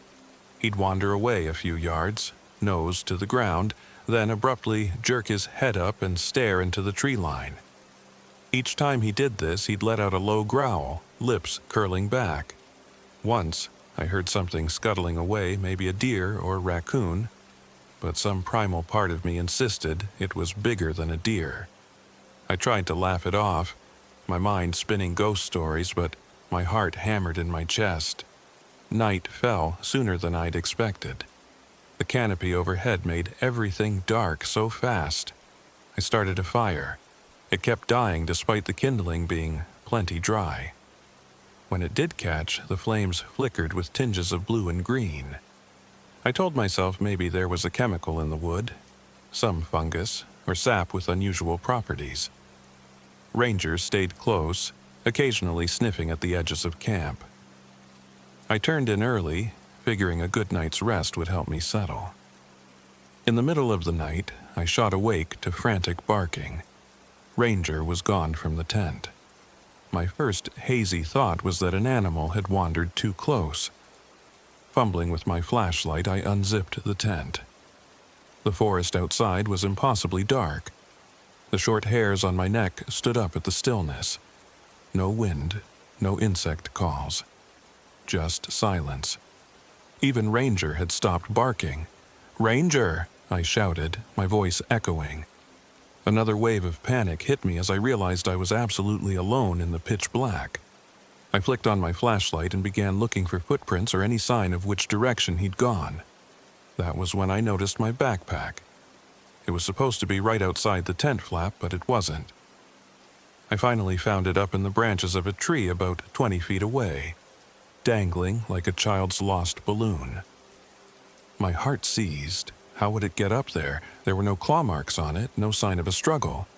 I was starting to feel the edges of a nightmare creeping in. Or so it seemed. When I managed to retrieve the pack, I discovered that some of my supplies, instant oatmeal packets, a couple of sealed protein bars, were damp and already rotting, covered with a slick, gray mold. I'd checked them earlier in the day. They were fine. Alarmed, I threw them aside. The darkness felt alive, a presence pressing in around me. Then came a bark. Quiet, strained. "Ranger!" I ran toward the sound, forging a crooked path with the flashlight beam slicing the dark. The forest seemed to warp, trees too close together, branches tangling overhead. The more I tried to hurry, the more the undergrowth tried to trip me. I found Ranger in a small clearing. Or maybe it found me. He was alive, thank God, but caked in a dark, sticky substance. At first, I thought it was blood. When I touched it, it was tacky, cold, and dark red, like partially dried sap. He whined softly, tail down, ears pinned back. I took hold of his collar and guided him back toward camp, or where I hoped camp was. The entire time I fought off the sense that the forest itself was silently watching us, that it might swallow us whole if we stopped moving. We eventually reached my tent. A wave of relief washed over me that it was still there, still real. The fire had gone out. I wanted to relight it, but my hands trembled. I finally managed to get some sparks going.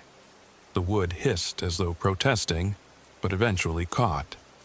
Ranger curled up, obviously terrified. I rummaged for my phone, still dead. My watch read 2:04 a.m., but when I glanced again, it read 2:18 a.m. I started feeling disoriented, like time was lurching forward in irregular bursts. I crawled inside the tent, my mind swirling with possibilities, wild animals, a bizarre tree disease, maybe a poisonous fungus in the area making me hallucinate. I told myself I'd figure it out in the morning, but I barely slept. Morning arrived with weird clarity, an abrupt shift from darkness to faint sunshine. I stumbled out to find the forest alive with bird calls and a breeze that swayed the branches. The air smelled sweet, but not in a good way, more like the metallic sweetness of old blood. Ranger needed cleaning, so I walked him down to the creek. As I scrubbed the dark sap from his fur, I noticed it was thick and congealed in places, almost like blood clots. But it had no real smell. In the creek, it floated in cloudy ribbons, drifting away. We returned to camp. I opened a can of dog food for Ranger, but he only sniffed at it, ears back. I forced some instant coffee into my system, trying to quell the sick anxiety roiling my stomach. I decided then that once we had eaten, I'd pack up and hike back out. A single night of weirdness was enough, but as we were finishing, I heard a voice. "Hello? Anybody here?" The voice belonged to a woman. Cautiously, I walked toward the direction of the sound. She emerged from the trees, wearing a bright orange jacket and carrying a backpack. She had short, dark hair, freckles across her nose, and bright, inquisitive eyes. "Oh, wow. Thank God. Didn't think anyone else would be out here," she said, smiling. She introduced herself as Mia Travers, 27 years old, a travel blogger focusing on hidden trails and local legends. She had come out here to get photos for her blog. At first, I was relieved to see another human face. She was friendly and talkative, entirely different from me, someone who thrived on conversation and new experiences. I told her about the weirdness that had happened overnight. She listened with serious interest. Instead of dismissing me, she seemed fascinated. I explained I planned to head back. She looked disappointed. "I was hoping to interview you for my blog, kind of a two hikers cross paths in the wilderness story," she said, half joking. I shrugged. "I'm sorry, but I had a rough night. I just want to get home." She nodded. "Of course. Actually, mind if I set up near your camp for tonight? I only just got here a couple hours ago. I parked about 2 miles east of here. I'm not done exploring, but I could at least keep you company for a bit." Her optimism was odd under the circumstances, but I thought maybe having a second person around would help me feel safer until I found the route back to the car. So I agreed. The rest of the morning was strangely pleasant. Mia helped me gather firewood, and I told her about the weird sap covering Ranger. She jotted down notes in a small notebook. She even took a few pictures around the campsite. By midday, I insisted we should both leave. She asked if we could wait until tomorrow, just so she could take some photos along Sycamore Hill Trail. "It might be my only chance before winter hits," she said. With a sigh, I relented, though everything in my gut screamed that staying one more night was a mistake. That afternoon, Mia and I explored up the creek. The path meandered through thick clusters of trees that blocked out the sun. She was chatty, telling me about her blog, how she'd always been fascinated by lesser-known ghost stories. how she'd once camped near an abandoned miner's cabin in Pennsylvania. Meanwhile, I felt I was wading through a heavy fog of tension. Every twig crack, every rustle in the foliage put me on edge. We returned to camp near sunset. She built a small fire. This time, no weird colors, thankfully. We ate freeze-dried meals, told stories, hers about comedic travel misadventures, mine about how I needed a change after a rough breakup. I had to admit, it was nice to talk to someone. For a few hours, I forgot the horrors of the previous night. Then, around midnight, it started again. Ranger was dozing by the fire, and Mia had gone to get more firewood. After 15 or 20 minutes, I realized she hadn't come back. I shouted her name, got no answer. Dread slid its cold fingers up my spine. Remembering how I'd found Ranger last night, I worried something had happened to her. I grabbed my flashlight, this time bringing a spare set of batteries in my pocket, and began calling her name, scanning the area. 15 minutes turned to 30, then an hour. I tried not to panic, telling myself maybe she wandered off for a better vantage or got turned around. The forest was quiet as a tomb. Even the wind had died. Finally, I glimpsed a figure moving among the trees. Mia approached, carrying some sticks for the fire, but something was off. "Are you okay?" I asked, shining the flashlight on her face. She blinked, looking like she was coming out of a trance. Her eyes were glassy, her pupils huge despite the light. She smiled too long, a bizarre upturn of lips that didn't match the fear I expected. "Yes," she said softly. "I'm okay. Sorry it took me so long." Something was very wrong. Her speech was stilted, as if English were a second language she was trying to remember. I tried to help her put the firewood down. She let me do it, standing almost motionless. You said you had siblings," I said, testing her memory. Earlier she'd mentioned an older brother. Her gaze flicked to me, her pupils shifting unnaturally in the bright beam of the flashlight. "I don't have a brother," she murmured. Alarm bells went off in my head. That was exactly what she'd told me earlier, but it was the opposite of what she'd said that morning. This contradiction, her vacant stare, I was terrified. "Maybe we should get some rest," I said, uncertain how else to handle the situation.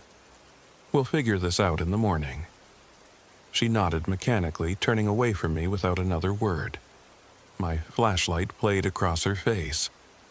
Her lips curled into a weird, vacant grin. I didn't know what else to do, so I doused the fire with water, left a few glowing coals, and retreated to my tent with Ranger. Mia's tent was a few yards away. The entire time I was half expecting to hear a scream or some unnatural noise, but the forest was eerily silent. I dozed fitfully, nightmares swirling. In them, Mia's eyes filled with black sap, her mouth yawning too wide. She would speak in multiple voices layered together, telling me I owed a debt to the forest. I dreamt of Ranger howling in pain, dreamt of my own body pinned to a massive tree trunk that bled into my veins. I startled awake, heart pounding. It was nearly dawn. I scrambled out of my tent, calling for Mia. She was nowhere around, and her sleeping bag, unzipped from the inside, was laid out neatly beside her tent, with no occupant. Even creepier, it looked like someone had lain down in it, but it was completely empty. There were no footprints or signs of departure. I could feel the tension inside me ratcheting ever higher. I found Mia near the creek, sitting on a log, staring at the water. She was mumbling under her breath. Ranger wouldn't go near her. Usually he was friendly with everyone, but this time he let out a slight growl. "Mia," I said softly, "are you okay?" She looked up, her eyes focusing on me slowly, as though it took great effort. "Yes, of course," she murmured, voice dull. "Just enjoying the morning." A long pause. You said you want to leave, maybe soon. I'll come with you." I nodded, forcing a smile. Even though my gut told me to run, some stubborn sense of responsibility told me I couldn't leave her alone. "Yes. Let's get back to our cars. It's not safe out here." She turned her head sharply, meeting my gaze with a wide grin that sent a shiver through me. "No, it's not safe." While she packed, I started to gather my things. That's when I saw footprints in the dirt, large and human-shaped, but with elongated toes, leading away from her tent and deeper into the woods. They vanished after a few yards. I felt queasy just looking at them. The stride was too long to be normal. I hurried and double-checked my gear. Some of my supplies were rotted or gone entirely. The leftover freeze-dried meal from last night was covered in a nauseating green fuzz. My canteen, once full of clean water, looked rusty inside. I couldn't shake the sense that time was unspooling in bizarre ways, accelerating decay at a supernatural rate. We finally set off, or tried to. Mia walked behind me, eyes fixed on the ground. We made our way north, or the direction I assumed was north, back the route I'd come from. Less than an hour later, the path twisted into unfamiliar territory. The area where the old stone chimney ruin stood was gone. In its place was a thick stand of sycamores. My compass needle twitched uncertainly, spinning every so often. I tried to keep calm, but each step forward seemed to lead us deeper into the forest, not out of it. The undergrowth thickened, forming a labyrinth of roots and creeping vines. Around midday, Mia abruptly said she wanted to rest. She seemed exhausted, but not in a normal way, more like her body was failing. I nodded and set my pack down. That's when my phone, which had been dead, lit up unexpectedly. The screen flickered, showing a date that was 2 days ahead of what I thought it should be. Then it crashed again, the battery icon reading 0%. I stared at the black screen, feeling a chill run through me. "David?" Mia's voice came from behind me, closer than I expected. I turned. She was right there, face inches from mine, eyes searching. "Yes?" I croaked. "Are you afraid?" she asked. A naive question, but her tone was chilling. Her breath smelled stale. "Of course," I said, feeling foolish. "We're lost. Aren't you scared?" She studied me with an unblinking stare. "No, not anymore." We trudged on for several more hours. Ranger's ears were pinned back constantly, a sign he was in a state of anxiety. He seemed reluctant to proceed, as if he sensed something I couldn't. The trees around us felt like they were changing positions each time I glanced away. The day's light never seemed to shift. It remained a dull, gray gloom overhead. Eventually, we came upon a small clearing. The ground here was covered with layers of fallen leaves, slick with that same dark red sap. A single enormous tree dominated the space, its trunk twisted, roots bulging out of the soil like knotted veins. From one of the thick branches, something dripped steadily. I stepped closer, unsettled by the color and consistency of the dripping fluid. It almost looked like blood. The bark itself was dark, but with deep grooves that seemed wet. It was impossible. No tree should leak like that. Ranger began whining, hair on end. Mia walked right up to the trunk, placed her palm on the bark. She inhaled deeply, her eyes rolling back momentarily, as if in ecstasy. "Mia!" I hissed, grabbing her shoulder to pull her away. She whipped around with a snarl that twisted her face into something unrecognizable. Then the expression was gone, replaced by her normal, bland stare. "I'm so tired," she said. Something in the clearing was wrong. I looked at the roots around the base of the tree. They were entwined with scattered animal bones, maybe deer or other woodland creatures. Some of the bones looked large, disturbingly large for deer. Each root shimmered with wet sap. The trunk itself glistened, as if it was pulsating with each drip of red fluid. My stomach churned, a deep primal fear telling me we needed to run. But the clearing was weirdly mesmerizing. The air felt thicker, heavy with a coppery smell. I tugged Mia's arm, trying to haul her away. She didn't resist. Her body was limp, as though half asleep. We retreated back to the forest's edge.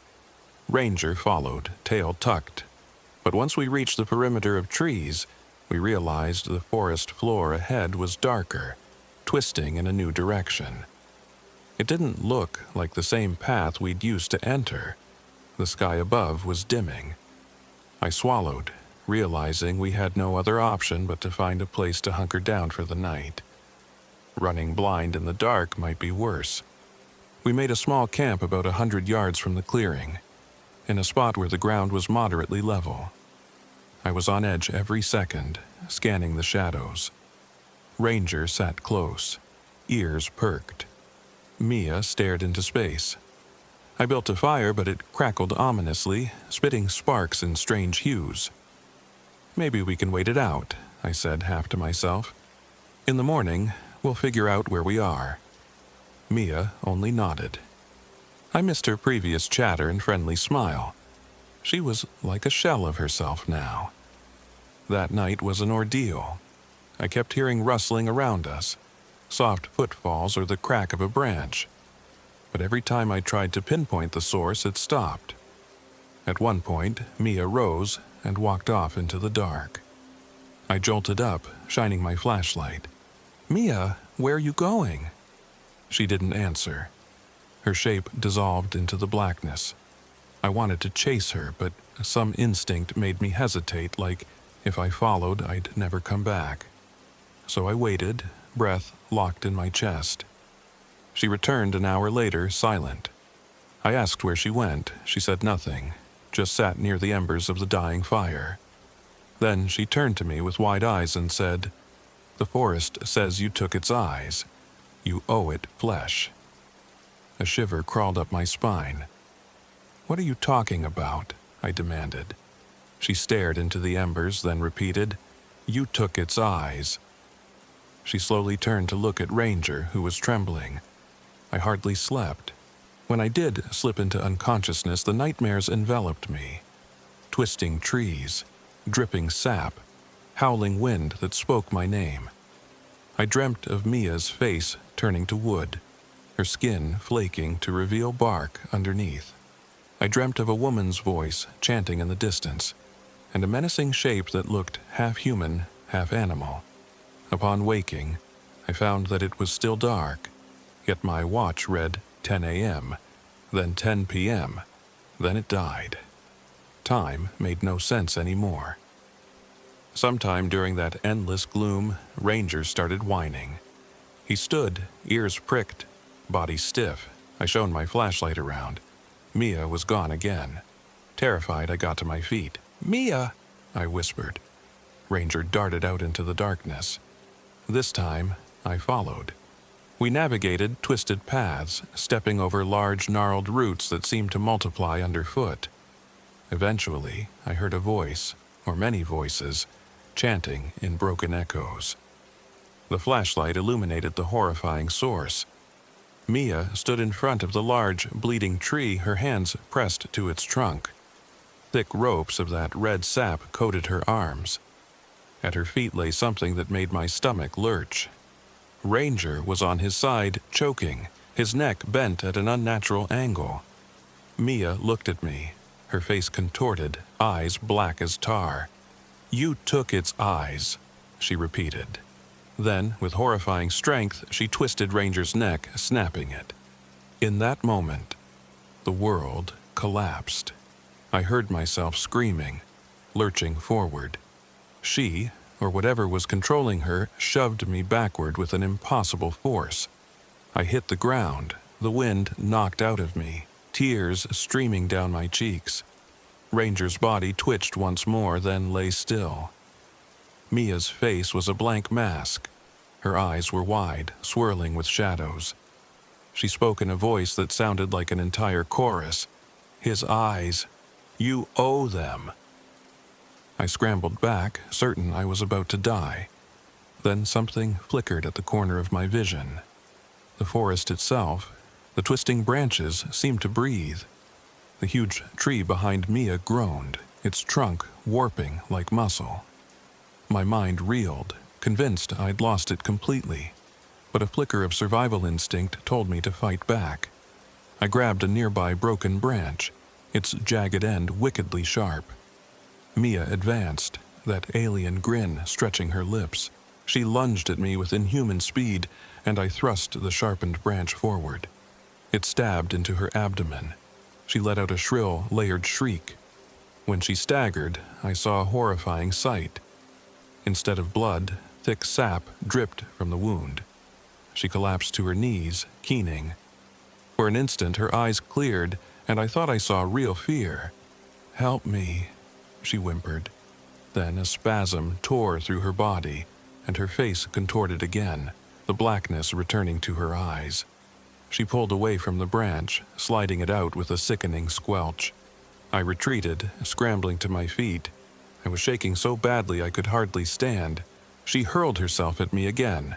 I swung a thick piece of wood, connecting with her shoulder. Hearing a crack, she crumpled to the ground, face twisted in a scowl of pain. Or was it rage?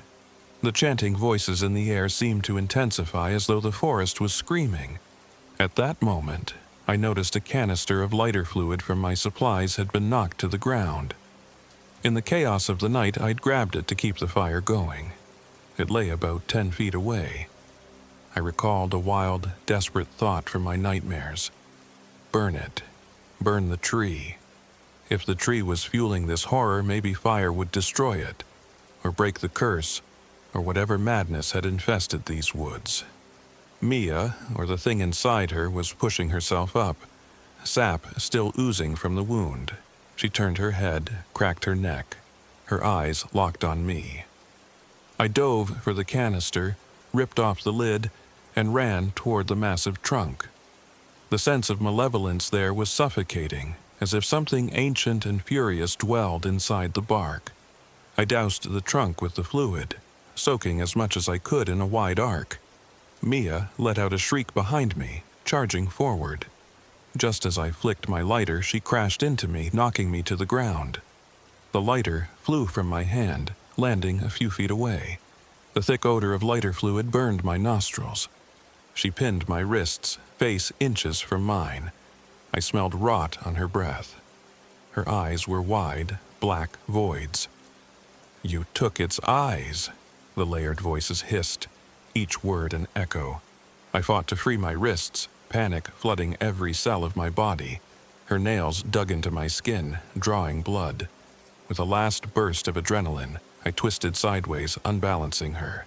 My left hand broke free and I slammed my elbow into her face. She reeled, stumbling off me. I rolled over, grabbed the lighter. Mia recovered, shrieking, her mouth stretching impossibly wide. I sparked the lighter and tossed it into the wet trunk. For a heartbeat, nothing happened. Then the fluid ignited, flames roaring up the bark like hungry serpents. Mia let out an ear-splitting wail. The entire clearing flared with an unnatural light. The tree's sap bubbled, popping and spitting. Smoke curled up in thick, noxious waves that smelled of burnt copper. The howling wind returned in an instant, swirling leaves and embers everywhere. Mia stumbled toward the flames, or maybe away, shrieking in that maddening chorus voice. I clawed my way back, watching the trunk of the tree writhe as the fire consumed it. The forest around us groaned, as if in agony, branches flailing like frantic arms. Through the inferno, I could see shapes in the bark, faces twisted in silent screams. The moment was beyond anything I ever thought possible. Then came a flash of pure pain in my skull, like my mind was being ripped apart. I blacked out, or maybe time just shredded into fragments. I saw brief flashes, Ranger's lifeless body on the ground, Mia screaming with her arms on fire, me stumbling backward out of the clearing. Then everything spun away. I woke up on a roadside under a hazy gray sky. The asphalt was cracked, the guardrail rusted. My clothes were soaked with blood and sap. My hands were scratched and torn. I was clutching a broken tree branch that dripped with that dark fluid. Dizzy and half delirious, I staggered to my feet. My watch was smashed, and I had no phone. I had no idea where I was or how I had gotten there. A park ranger eventually found me, slumped against the guardrail, babbling about a bleeding tree. She told me I'd been reported missing 16 days ago. I insisted I'd only spent 3 nights out there. She gave me a sympathetic look, probably thinking I was in shock or suffering from exposure. They took me to a hospital in the nearest town, ironically near the edge of Hoosier National Forest. I was treated for dehydration, malnourishment, and multiple lacerations. No one believed my story. The official report said I must have become delirious and lost, wandering for days. They never found Mia. No mention of a second campsite, no mention of Ranger, or the horrors I'd seen. People tried to comfort me, telling me that the mind can do strange things under stress. But they didn't see the twisted wounds on my arms, or the mold that had started growing inside my pack, or the bizarre sketches that now littered my journals. I couldn't stop drawing that tree over and over, its trunk dripping red, the roots coiled around bones. Sometimes I'd draw Mia's vacant stare. Sometimes I'd draw Ranger's body, though I wished I didn't have to remember that final moment. It's been months now. Nobody really understands. They think I'm traumatized, that I need therapy, medication, time to heal. And maybe that's all true. But there's something else, a piece of that forest. Whatever was in that tree feels like it's inside me now. I catch glimpses of shifting shadows in the corners of my vision. I smell that coppery tang of sap when I'm alone in my apartment. Worst of all, I find myself drifting off, only to wake up with red stains on my hands and no memory of what I've done for hours at a time. Am I possessed by the same presence that took Mia? Or is this all survivor's guilt refusing to let me go? I really can't say, but sometimes I dream that I'm back under that night sky, the fire roaring, the trunk of that monstrous tree twisting and screaming in agony, and each time I hear the voice that's haunted me ever since. You took its eyes, you owe flesh. I never see Mia in those dreams. That might be a mercy. But I do sometimes hear her voice among the others, layered, wailing in the darkness. I still can't figure out if I destroyed that thing in the forest, or if I somehow freed it. Maybe it burned and withered with the tree, or maybe it's found its way into me, or back into the soil, waiting for the next traveler who stumbles off the beaten path. Every day, I fight the urge to drive back there, to see if I can find some proof. A crater of ash, or charred bones, or some sign that any of it truly happened. And every day, I fight an even stronger urge to run as far as I can in the opposite direction, to convince myself it was all in my head. But I know the truth. The memory of Ranger's last breath and Mia's changing eyes is seared into my psyche. The horror of that night isn't just some fever dream, it happened. I lived it, and I fear that one day I'll wake up there again. Because sometimes in the dead of night, I swear I hear the forest calling my name, summoning me back, letting me know that my debt is far from settled. I haven't slept in 4 days. I'm too afraid. Every time I close my eyes, I see that tree. I see the dripping sap, the labyrinth of bones. I see Mia's hands pressed against the bark, her face contorting into something that wasn't hers. And now, in my own reflection, I see eyes that sometimes don't look like mine anymore. My only hope is that by telling this story, by putting the words on paper, I can free myself from its hold. I doubt it'll work, but I have to try. After all, if I don't, Who will believe me when it starts calling for them? When it starts whispering in their dreams, tempting them into the forest? That's why I wrote this all down. Because if you ever find yourself near Sycamore Hill Trail, you need to know the forest there is hungry. It wants something from you. Your spirit, your flesh, your mind.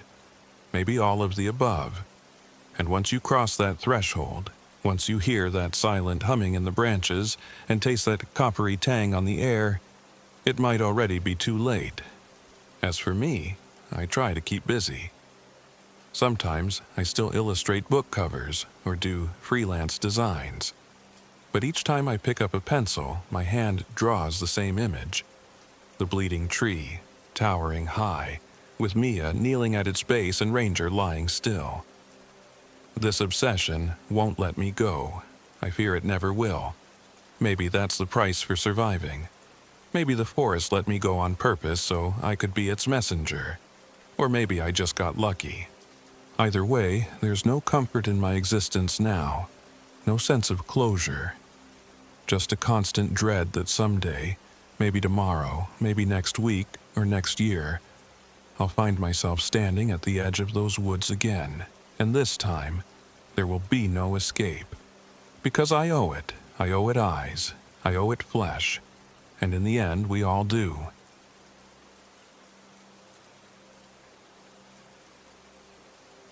My name is Samantha Rourke. I'm 45 years old. This happened in early September of 2022, out near a tucked-away place called Goose Lake, Indiana. It was meant to be a quiet, reflective trip in my newly purchased RV, a chance to find some peace after a tumultuous divorce. Instead, I found something I never bargained for, something I still can't wholly explain. Yet, I'll do my best to recount it here. I've been a city planner most of my career, and believe me, the stress isn't light. When my marriage fell apart, I was left reeling with guilt and a strange sense of relief. I craved distance from my old life in Indianapolis, so I took some severance pay, sold a few valuables, and bought an aging Winnebago that I lovingly named Lucky Break, because that's what I hoped it would be. I planned to roam small towns, write about interesting historical spots, maybe post a few blog entries. Goose Lake wasn't originally on my itinerary. I stumbled upon it when an acquaintance mentioned a hidden gem of a lakeside campsite that never got crowded. The second I heard "never crowded," I was sold. I arrived on a cool, overcast Tuesday morning. The main road leading to Goose Lake was surprisingly well paved, but after miles of farmland, broken fences, and only the occasional sign, I finally turned onto a dirt path. Small, hand-painted letters read, "Goose Lake, 2 miles." My RV rattled over ruts, the windows clattering. Dust kicked up behind me in a swirling plume. Eventually, I hit a slope that leveled out at the lake's edge. From a distance, Goose Lake looked tranquil, a decent-sized body of water ringed by reeds and tall grass.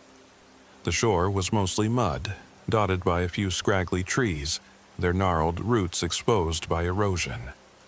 The place was absolutely still. No birdsong, no breeze. For a second, that hush felt like the quiet I had been craving. I let the RV idle, scanning the shoreline. There was an old wooden dock, half sunken at the far side. Beyond it, fields stretched out, peppered with dried cornstalk stumps. The sign for the campsite was easier to miss than spot. A chipped old plank propped against a post, reading, "Goose Lake Camping Pay at Caretaker's Cabin." I parked near a battered cabin that sagged under the weight of decades. Beside it, a man in dusty overalls fiddled with an ancient tractor. He had a lean frame, wrinkled face, and a baseball cap that had probably seen decades of sweat and sun. Earl Whitcomb, the caretaker. He turned his head slowly when he saw me step out. "Morning," he said, raising a hand in greeting. His voice was a dry rasp, like he hadn't used it much that day. "Morning," I replied, forcing a smile. "You the caretaker?" "That's me, Earl." He squinted, wiping his hands on a rag. You, just passing through? I'm hoping to camp here for a few days in my RV, if that's okay. He nodded. Sure, it's $5 a night. You can drop it in the mailbox by the door. I'll do that, I said, retrieving a small wad of bills from my pocket. He gestured vaguely at the land around us. Only a handful of folks ever stop by. Place is a bit run down, but it's peaceful. His eyes lingered on me for a moment. You planning on fishing? Mostly just to get some rest, I admitted. Is there a particular spot where I should park? He shrugged, turning back to the tractor. Anywhere on the lake's fine. No hookups, mind you. Generator might come in handy. That's all right, I said. Thanks. After dropping my payment in the rusted mailbox, I drove the RV to a relatively flat patch of ground overlooking the water.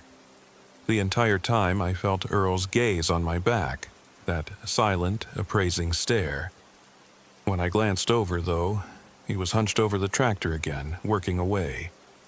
If I'd been more superstitious, maybe I'd have recognized that as a harbinger of things to come. As it was, I set up my little camp, enjoying the quiet. I extended the RV's awning, put out a folding chair, and made a quick lunch. For a while, I sat reading a travel magazine, occasionally looking at the placid water. It was too calm, I realized, not a single ripple. No ducks, no waterfowl. Even the tall reeds barely swayed. Really off the beaten path, I remember thinking, hugging my sweatshirt a bit tighter in the cool air.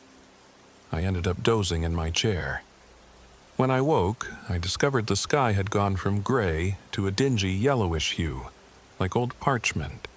A faint odor, something chemical or sulfuric, drifted in the air. Checking my phone, I found I had 1 bar of service. I tried to open my map, hoping to orient myself, but it refused to load. Frustrated, I switched to airplane mode to save battery. I reminded myself that I'd come here to unplug, so it shouldn't matter, but it still bugged me. At sunset, I strolled along the lake shore.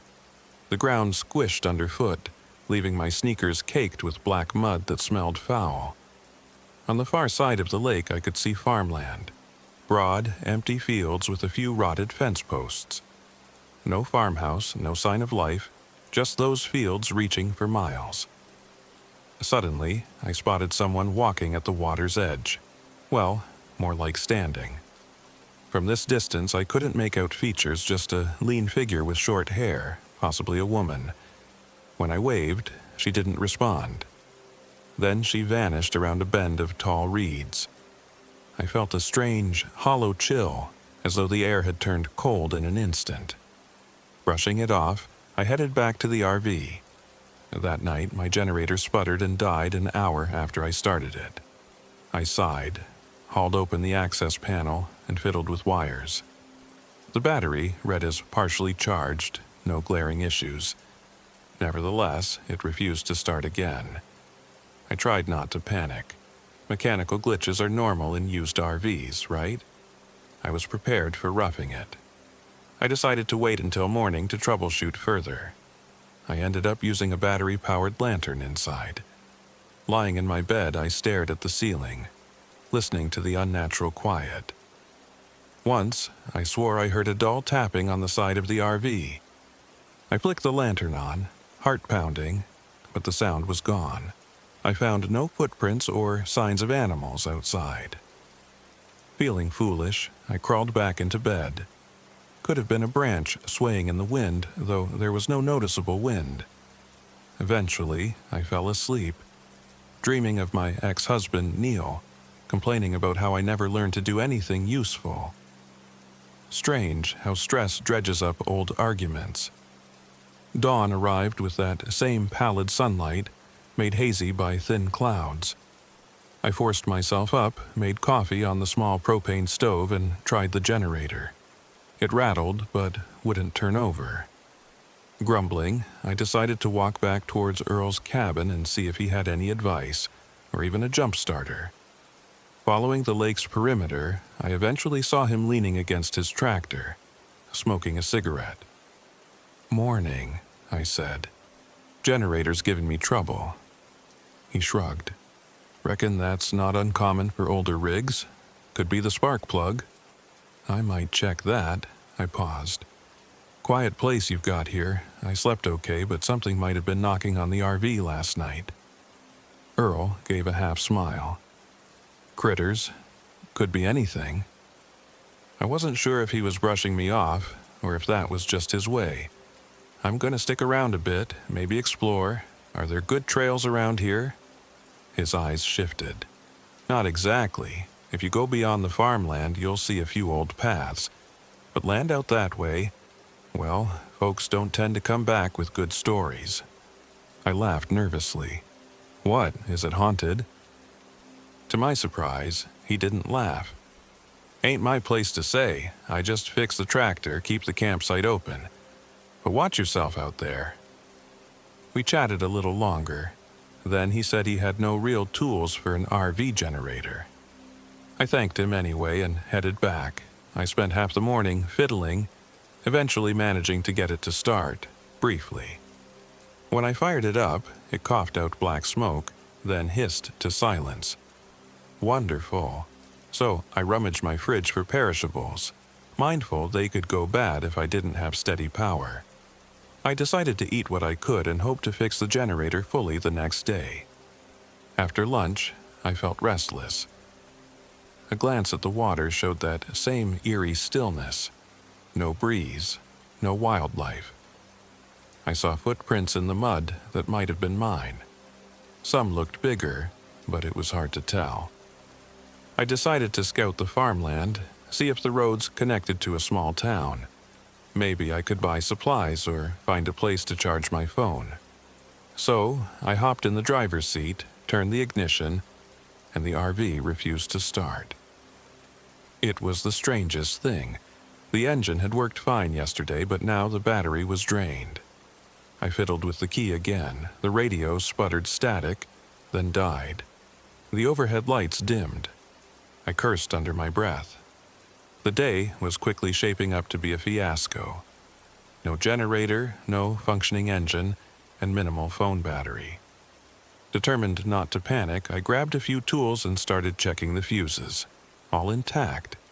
The engine wiring looked okay. Could the battery be so drained that it wouldn't even crank? Possibly. But something felt off. The interior lights had been working fine just that morning when I made coffee. Frustrated, I decided to hike up the road on foot to see if there was a gas station or store within walking distance. I grabbed a water bottle, stuffed an apple in my pocket, and set off. The midday air was chilly and carried that same faint chemical smell. I followed the dirt road for maybe half a mile before it intersected with a cracked asphalt road. No signs, no visible traffic. The farmland began just beyond a sagging wire fence. For a moment, I considered turning back, but then I saw a figure approaching from the direction of the fields.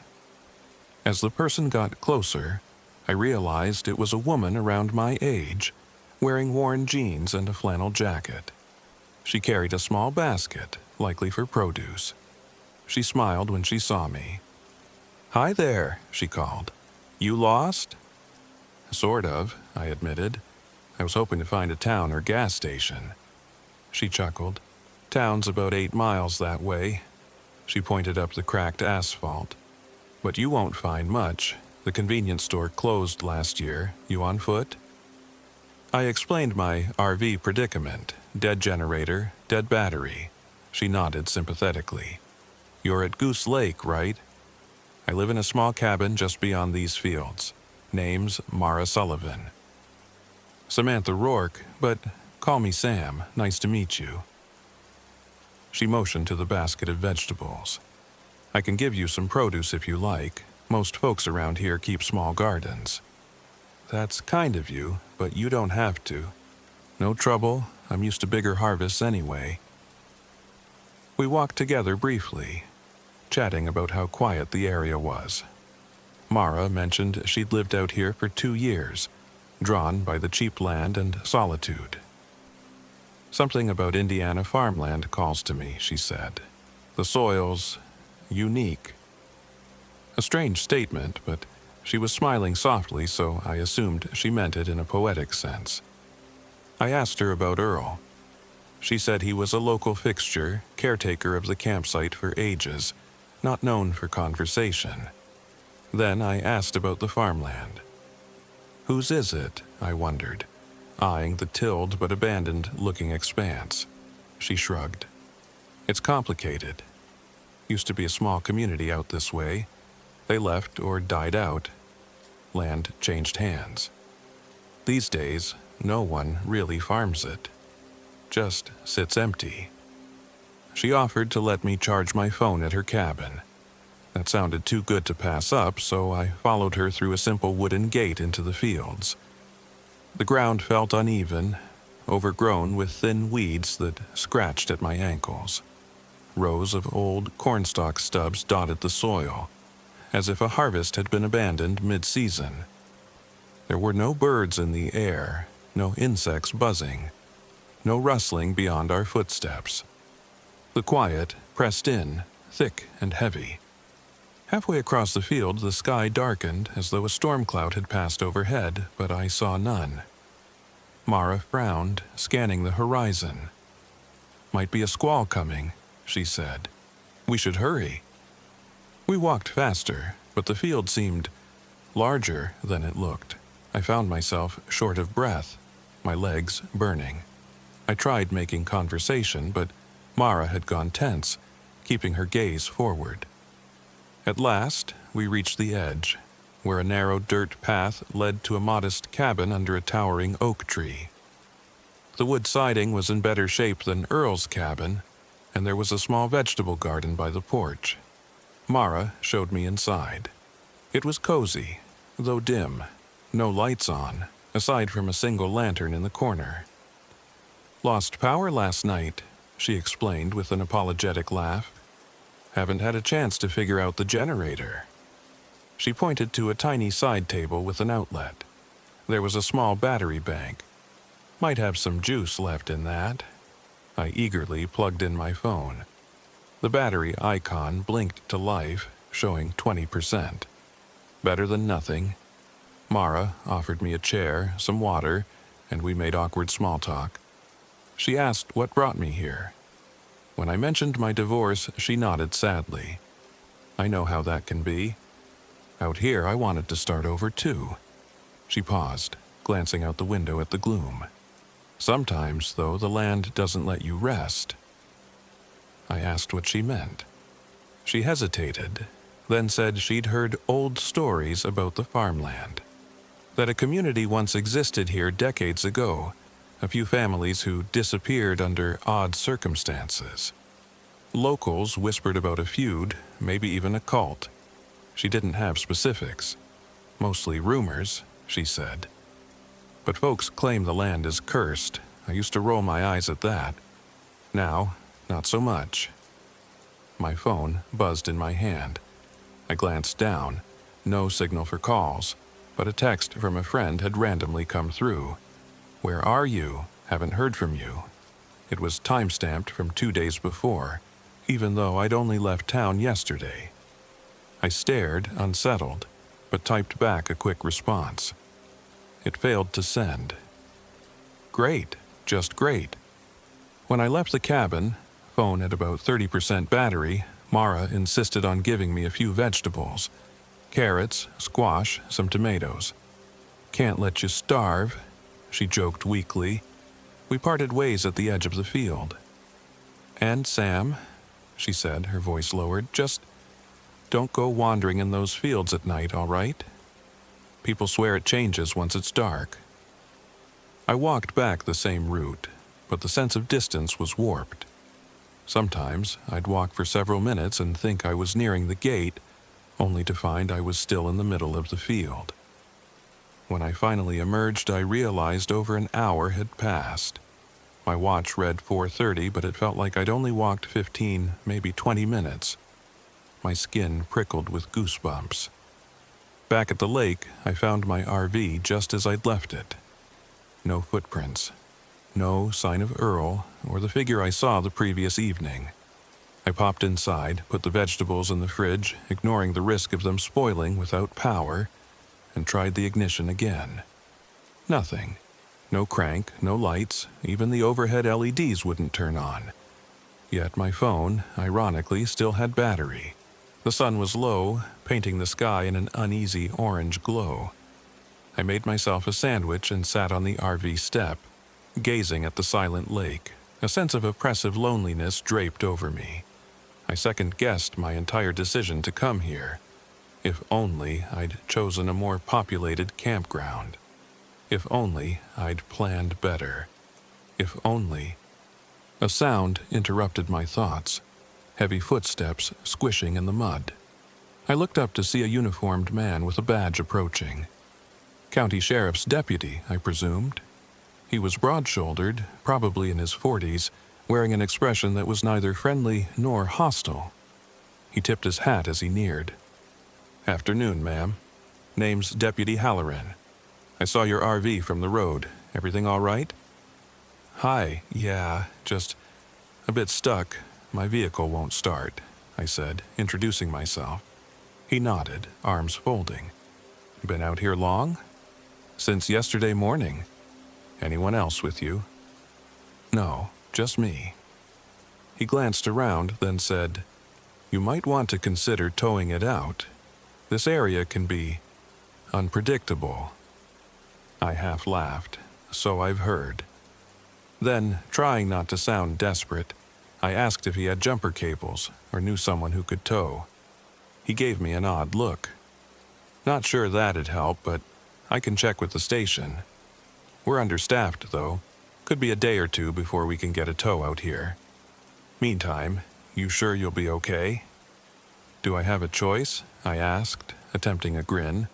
It fell flat. "I'll manage." His gaze flickered to the farmland in the distance. "Stay near your RV at night. This land, you might hear stories. Most are nonsense. Still, best to keep clear of the fields after dark." He offered no more explanation and left soon after, walking back the way he came. The conversation unsettled me. Everyone around here danced around the topic of those fields, as though it was taboo to speak openly. What was out there? Night fell. I tried not to dwell on it, but as I sat in my lantern's glow, I kept seeing shapes move in the corners of my vision. I even heard muffled singing at one point, drifting over the water, faint and haunting. When I stood to check outside, the singing stopped. I told myself it was the wind or my imagination. But the longer I stayed, the more I felt an urgency to leave. Then I spotted something that turned my blood cold. Muddy handprints on the passenger side of the RV. They were large, too large to be my own, and oddly elongated at the fingers. The prints trailed upward as though someone had pressed their hands and slid them along the side. Grabbing my flashlight, I scanned the area. No one in sight, just the black stillness of the lake. The beam caught the water's surface, which shimmered with a faint red-brown tint. I nearly dropped the flashlight in dread, thinking of dried blood, but told myself it was an algae bloom or something benign. I locked myself inside the RV after that, heart pounding. Early morning, if it was truly morning, came with a dense fog that blanketed the shore. My watch read 6 a.m., but the sky was dark as midnight. I flicked on my lantern and realized the inside of the RV felt damp, a musty odor permeating the air. To my horror, I found patches of mold on the small table where I'd left half of a sandwich the night before. That part didn't shock me. Food can mold quickly in heat. But the growth was an alarming, blackish-green fuzz, covering the entire sandwich, the plate, and even creeping onto the table surface. It was as if a week's worth of decay had happened overnight. Feeling nauseated, I tossed everything into a trash bag and put it outside. Then I checked the produce from Mara. The tomatoes were borderline rotten, their skins wrinkled and sloughing. In less than a day, this was not normal. Even the carrots felt slimy. I forced myself to rinse them off, trying to salvage what I could, but my hands trembled. I decided enough was enough. I would walk back to the main road and try to reach a bigger highway, even if it meant trekking miles. With luck, I'd find a rideshare or a passing car. I loaded a backpack with essentials, bottled water, and what was left of my non-perishable snacks. The only thing that made me hesitate was leaving the RV behind. But I couldn't stay in that claustrophobic environment of creeping mold and dead battery. I still had my phone at about half charge. Stepping out, the fog was so thick I could barely see a few yards ahead. The lake was invisible, but I heard quiet lapping against the shore. I followed what I recalled was the direction of the campsite entrance, but everything looked different in the haze. I trudged forward, heart pounding, until I noticed the wooden sign. Goose Lake Camping Pay at Caretaker's Cabin. Good, I thought. I was on track. At Earl's cabin, the tractor was gone. The place looked deserted. The front door was ajar. Against my better judgment, I knocked. "Earl?" I called. No answer. I peeked in. The interior was dim and sparse, reeking of cigarette smoke. Tools and clutter littered every surface. One corner had a carved wooden figurine of some monstrous shape. It looked half human, half animal. Unnerved, I left quickly and continued up the road. After about 10 minutes of walking, the fog began to lift, and I reached the same cracked asphalt intersection. I turned the direction Mara said would lead to town, hoping to put distance between me and Goose Lake. But, as I proceeded, a sense of disorientation grew. The road seemed longer and more winding than it had looked on the map. After an hour, I saw a large billboard in the distance, half collapsed. When I got close enough to read it, dread crushed my chest. It was the same battered advertisement I had passed coming in from the other side. How was that possible? I hadn't looped around. I tried using my phone's GPS. The pin flickered, placing me near Goose Lake, then miles away, then no signal.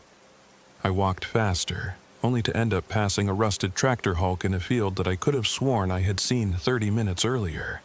I checked my watch, which now read 11 a.m. Then, in the next glance, it read 9:15 a.m. My stomach churned. I was losing track of time or reality, or both. In desperation, I decided to cut across the farmland, thinking I might see the highway from a higher vantage. I crawled under the wire fence and stepped into the field. The moment my feet touched that churned soil, an eerie hush fell over everything. The wind died, my ears rang, and my heart hammered so loudly it was all I heard. I marched forward, trying to keep a beeline. Rows of stunted cornstalk stubs emerged like skeletal fingers. I forced myself to stay calm. As I moved deeper, the rows changed. Some lined with old footprints, others so overgrown they looked untouched for years. The horizon kept shifting. 1 second I thought I saw the outline of a distant silo. The next, it vanished. Hours seemed to melt into a timeless haze. Once, I stopped for water, certain I'd walked for miles. But my watch said I'd only been out here 40 minutes. Something darted through the corner of my vision. A human shape? I spun around. Nothing. Then I heard a giggle. Or maybe it was a sob. I shouted, "Hello? Is someone there?" Silence. Goose flesh prickled along my arms. I tried to backtrack, but the rows all looked the same. I glimpsed decaying wooden posts, broken farmland fences, half buried in mud. A rancid smell wafted up, making me gag. At last, I saw a structure. A weathered barn, leaning at a precarious angle. Desperate for a landmark, I headed for it. The closer I got, the more dread coiled in my gut. This barn's walls were black with rot, and the ground around it seemed to quiver with each step. Inside, mounds of dried husks and ancient farming tools lay scattered. My flashlight caught the glint of a metallic object near a collapsed stall. a wide trough of stagnant water black with algae, or worse. I heard footsteps behind me. I turned to see Mara, her face pale, her hair damp with sweat. She was breathing hard, as if she'd run a mile. "Sam, what are you doing here?" she demanded. I got lost," I stammered. "I was trying to leave." She shook her head, eyes darting around. "You shouldn't be in these fields alone. The place gets in your head." I nearly sobbed with relief. "Help me. I just want to find a main road." She nodded, though her expression was grim. "Come on, follow me." She led me out the side of the barn, along a narrow rut that might have been a path. Every so often, she'd stop, glance at the sky, and pick a different direction. We trudged through ankle-deep mud, the stench of decay intensifying. My phone beeped and I fished it out, half expecting to see more bizarre time anomalies.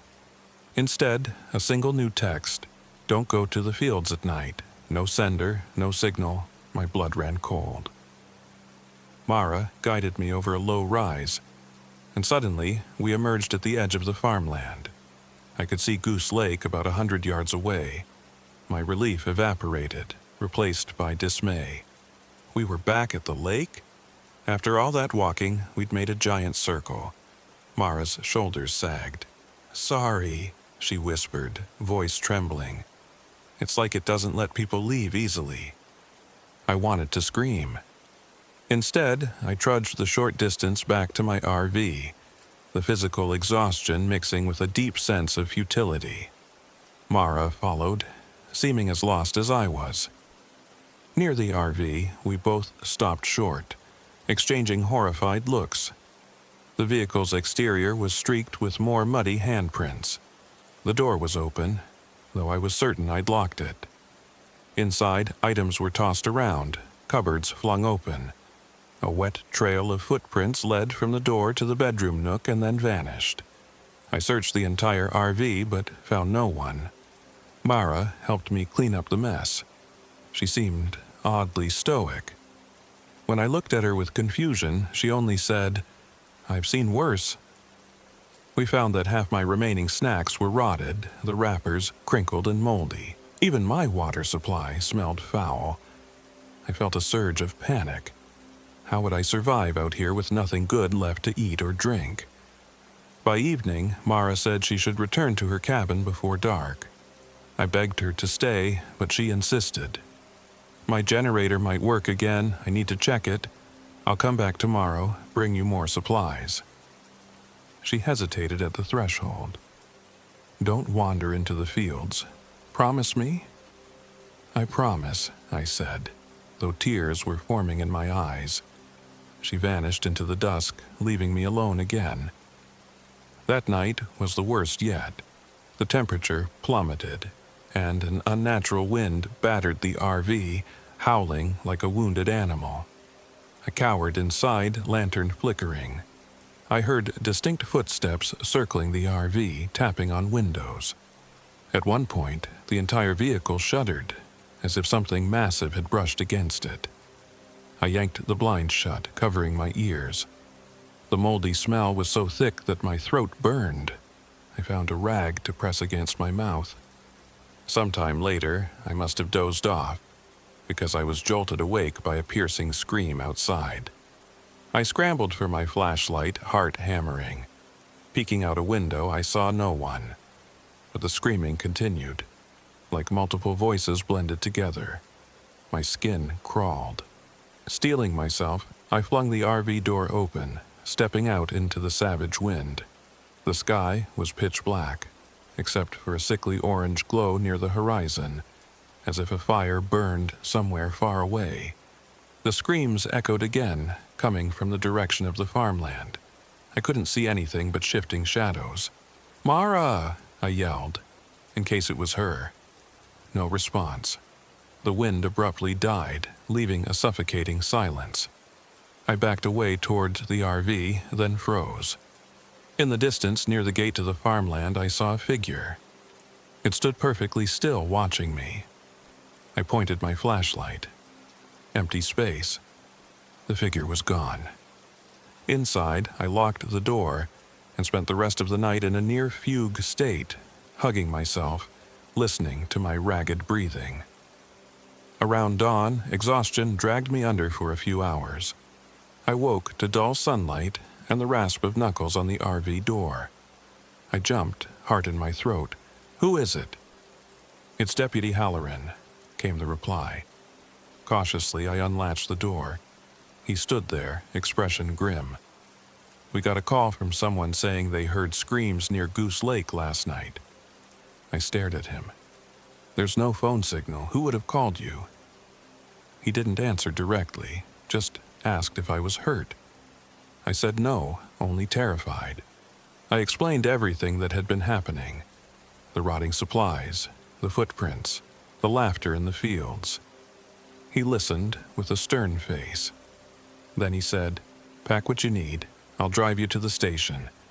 We'll sort this out." Relief flooded me, though it was tinged with suspicion. Still, anything was better than staying. I hastily gathered my wallet, phone, a few clothes, and stepped out. Halloran led me to a police SUV parked on a makeshift trail. He opened the passenger door. My eyes flitted to the farmland. "What about my RV?" I asked. "We'll send a tow truck for it later," he said. I climbed in, putting on my seatbelt. As he pulled away, I couldn't help but notice the farmland seemed even more dismal. The fields were brown and lifeless. Crows or vultures perched on broken fence posts. I'd never heard or seen them before, but now they were there, eerily motionless. Halloran drove in silence, occasionally glancing at me. The road turned onto that cracked asphalt, but instead of heading for a highway, we went deeper into farmland. My tension rose. "Is this the way to the station?" I asked. "No direct roads. We have to circle around," he replied curtly. We kept driving. The farmland blurred past. The longer we drove, the more I noticed that the scenery repeated. Identical rows of shriveled plants. The same broken tractor, a billboard I could have sworn we passed twice. Fear twisted in my gut. "Deputy, are we going in circles?" He didn't meet my eyes. "Something's not right out here." Suddenly, the SUV's engine sputtered. Halloran cursed under his breath, pulling over. The engine died, refusing to restart. I stared at him in horror. This can't be happening again. He slammed the steering wheel. "Damn it!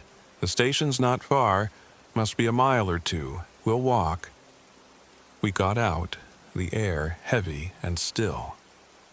Halloran's radio crackled with static, no signal. We set off on foot, heading down a narrow lane flanked by tall weeds. My nerves were raw, every rustle making me jump.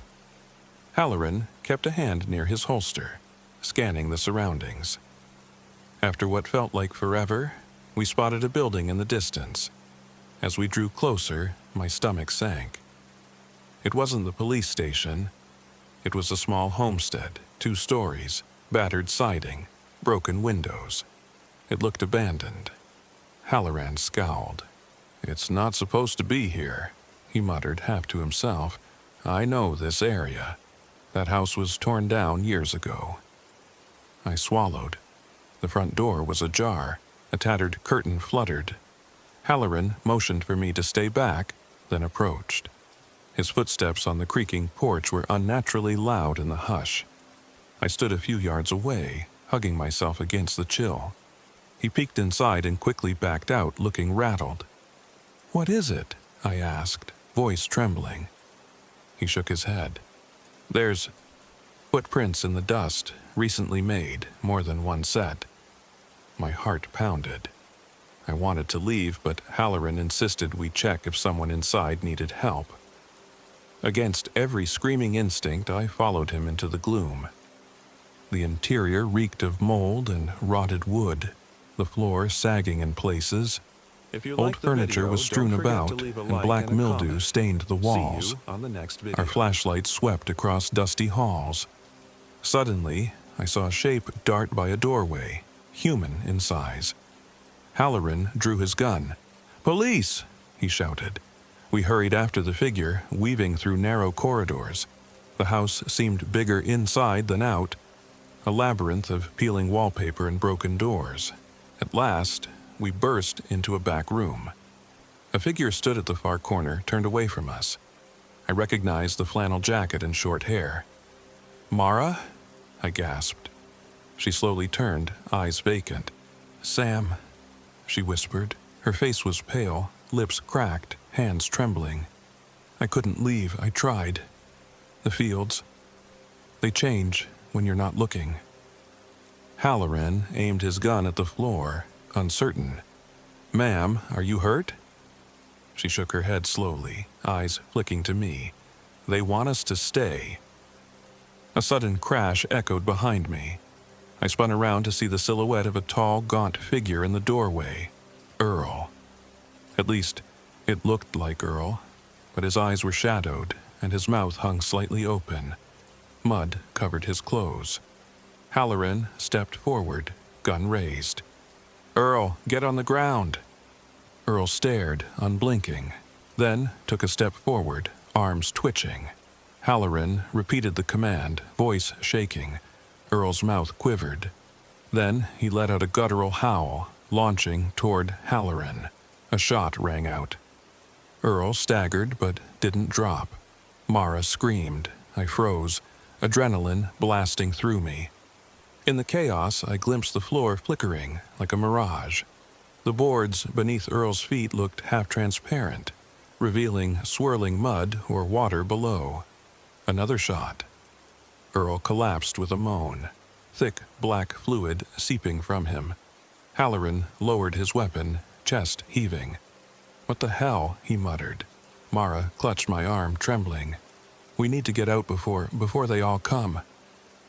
We hurried through the house, fear spurring us. Earl's body was still behind us, motionless. But as we reached the front door, I heard a scraping sound, like someone dragging themselves across the floor. I didn't look back. We stumbled outside, gasping for breath. The farmland sky was dim, even though my watch read noon. A swirling mist crept over the fields, obscuring everything. Halloran, breathing fast, said, "We keep going.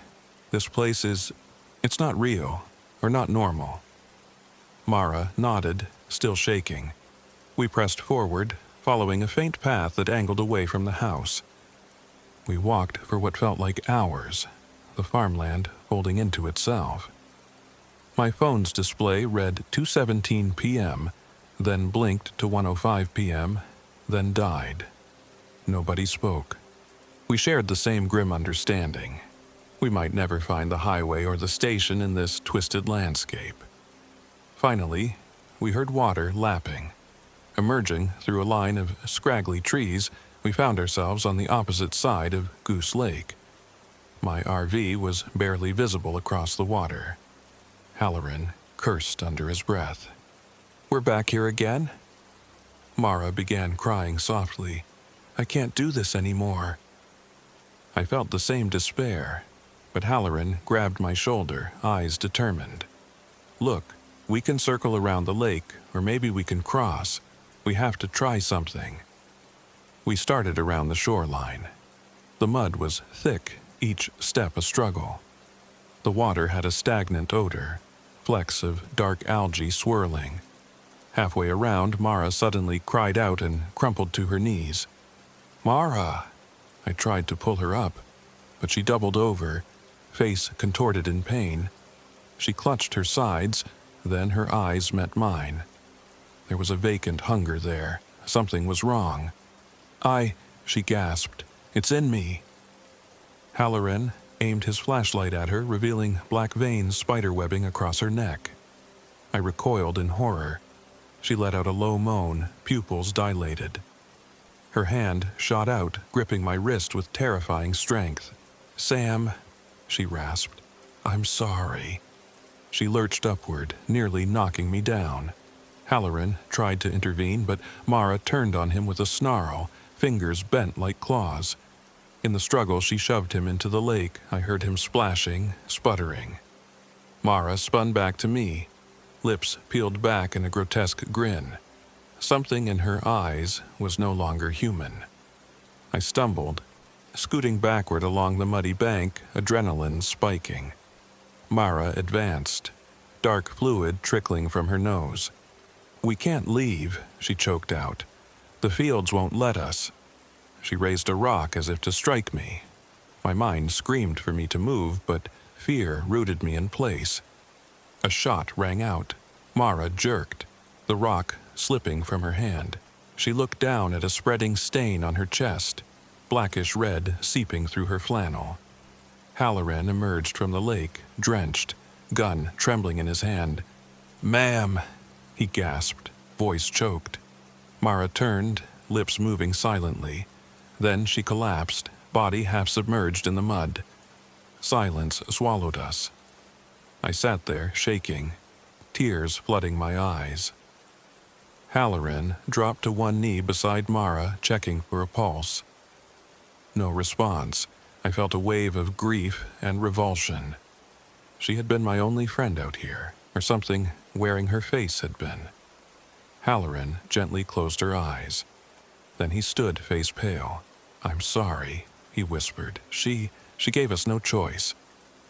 We dragged her body further onto the bank, covering it with part of her jacket so it wouldn't be in the water. The rotting smell lingered. My heart felt leaden, but Halloran ushered me to keep moving. "We can't stay," he insisted. "Come on." We trudged on, tears burning my cheeks, powerless to do anything else.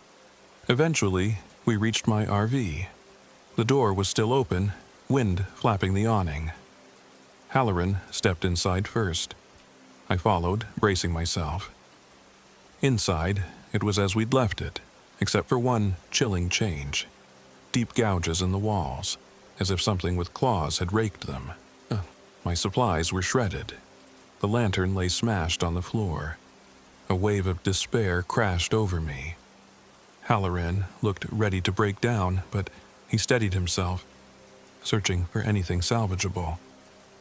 Miraculously, the keys were still in the ignition. He turned them once, just out of habit.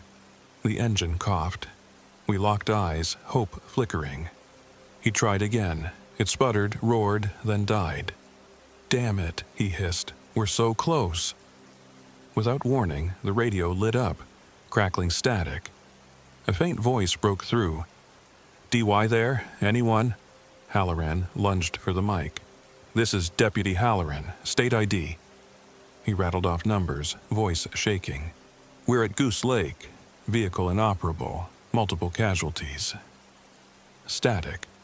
Then a faint reply. "Tractor. Caretaker. Fields. Can't." It trailed off. Halloran repeated himself, but the radio only spat static. We sat in silence, drained. A rumble outside made us jolt. We peered out the RV window to see storm clouds rolling in fast, thunder growling. Rain began to fall in heavy sheets, turning the campsite into a mire. Halloran cursed. "We can't do anything in this weather. We'll have to wait it out." We barricaded ourselves in the RV as best we could, wedging furniture against the door. The storm raged, lightning illuminating the lake in ghastly flashes, revealing shapes thrashing in the reeds. Maybe just the wind, or maybe not. Rain hammered the roof. Water seeped through cracks, collecting in puddles. Hours passed in that nerve-shredding siege. Occasionally, we heard scraping along the RV's exterior or a faint whispering voice. Each time we froze, gripping makeshift weapons. Halloran's gun, a crowbar from my tools. At some point in the night, the storm stopped abruptly. Utter silence fell. We ventured a look out the window. The lake's surface shimmered under an eerie half-moon. Halloran unbarricaded the door, stepping out cautiously. I followed, lamp in hand. Mud clung to our shoes as we walked to the water's edge. We saw no sign of movement. Then a flicker of light caught my eye, far across the farmland. A single orb, hovering and swaying, like a lantern carried by an invisible hand. Halloran and I exchanged looks. We both knew how dangerous it was to cross those fields. But something about that light was compelling, almost hypnotic. "What if it's a rescue party?" I whispered. He shook his head. "Or a trap." We stared at it a minute longer, and then it blinked out, leaving darkness. By morning, the farmland was shrouded in mist again. I found Halloran sitting on the RV's step, staring at the horizon with a haunted expression. "I keep thinking about that house," he said quietly. "I swear we were in a place that shouldn't exist." I had no comfort to offer. We both knew we had to try once more to escape. We gathered what little we had and prepared to walk. If we could find the main road, maybe we'd hitch a ride. Just then, the roar of an engine cut through the silence. Earl's tractor. We spun around to see him driving it slowly along the lake shore. But wasn't Earl dead? Halloran had shot him. My mind reeled. The tractor rattled up and Earl climbed down. His shirt bore dried mud, but no blood, no gunshot wound. His eyes were still shadowed, his face slack. "Mornin'," he said in that same rasp. We stumbled backward. Halloran raised his gun. "Stay back, Earl." Earl shrugged. "Road's clear now, storm's gone." He gestured at the farmland. "You can leave, but the land don't like it."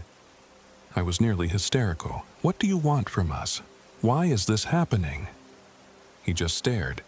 "Nothing to do with me. It's the fields. They keep the lost ones." Then he climbed back into his tractor, engine revving. "Follow or don't," he said. "But this is your last chance." Halloran and I exchanged a glance of desperation. We followed at a distance as the tractor chugged along. To our amazement, the farmland path seemed more straightforward than before, as though the land had rearranged itself. Within an hour, we reached the main road. The tractor halted. Earl turned to us. "I can't go further," he said. Then he coughed, leaning over. When he straightened, his eyes were empty sockets, black sludge oozing down his cheeks. I screamed. Earl let out a strained laugh, or a moan, then slumped forward. The tractor's engine died. Halloran tried to help, but Earl's body dissolved into a viscous puddle of mud and rotted fabric. The stench was overwhelming. We stumbled away in horror, choking back bile. But we were on the main road, a place that looked real. The asphalt was cracked, yes, but we spotted a battered sign in the distance, pointing toward the county seat. Halloran and I half ran, half staggered, numb with shock. Eventually, we reached a stretch of farmland that looked normal. Birds chirping, a mailbox with a farm's address, a car driving by. Civilization. Halloran flagged down the car, a startled farmer who took one look at our filthy, shell-shocked faces and offered to drive us to the nearest police station. Neither of us could speak much during that ride. My mind spun with horror and grief for Mara, for whatever Earl had become, for the knowledge that if we'd stayed, we'd have been consumed too. At the station, we gave statements. No one believed us, of course. They assumed we were severely dehydrated, traumatized from getting lost. A search party found no sign of Mara's cabin or her body. No abandoned house. My RV was later discovered half buried in mud near Goose Lake, severely damaged, containing only my ruined belongings. That was the official story. Accident resulting from confusion, poor weather, and substandard terrain. In the weeks since, I can't rid myself of the nightmares. Sometimes I see Mara's hollow eyes, or the black fluid seeping from Earl's body. Sometimes I hear the farmland calling me, urging me to return. I snap awake, drenched in sweat, half expecting to find rotted footprints on my bedroom floor. Halloran calls occasionally, his voice shaking as badly as mine. He says the farmland never turned up on the official maps. that Goose Lake itself appears as a tiny, unlabeled body of water. I believe him. I don't know if the land truly holds a curse, or if it's some bizarre pocket of reality where time and decay run wild. All I know is I survived, and I'm not entirely sure how. Part of me wonders if it let me go, if the farmland can choose its victims. Another part of me believes there's something bigger, older, and hungrier beneath those fields. Something that devours the lonely and desperate. People ask if I'll ever go back for my RV. My answer is always the same. Never. I'd sooner burn every road map, every photograph. Except I can't erase the images etched into my memory. Mara's final look of anguish, Earl's inhuman transformation, the swirl of black mud that defied every logical explanation. Even now, I sometimes catch the sulfuric stench of that farmland, drifting on the wind, even when I'm miles away. All I can do is share my story for what it's worth. Maybe it's a warning. Maybe it's just a personal exorcism. Either way, if you ever find yourself near an unmarked turnoff in rural Indiana, and you see a sign for Goose Lake, do yourself a favor. Keep driving. Don't stop. Don't go looking for the caretaker or the farmland, because you might find them, and if you do, you might never truly leave.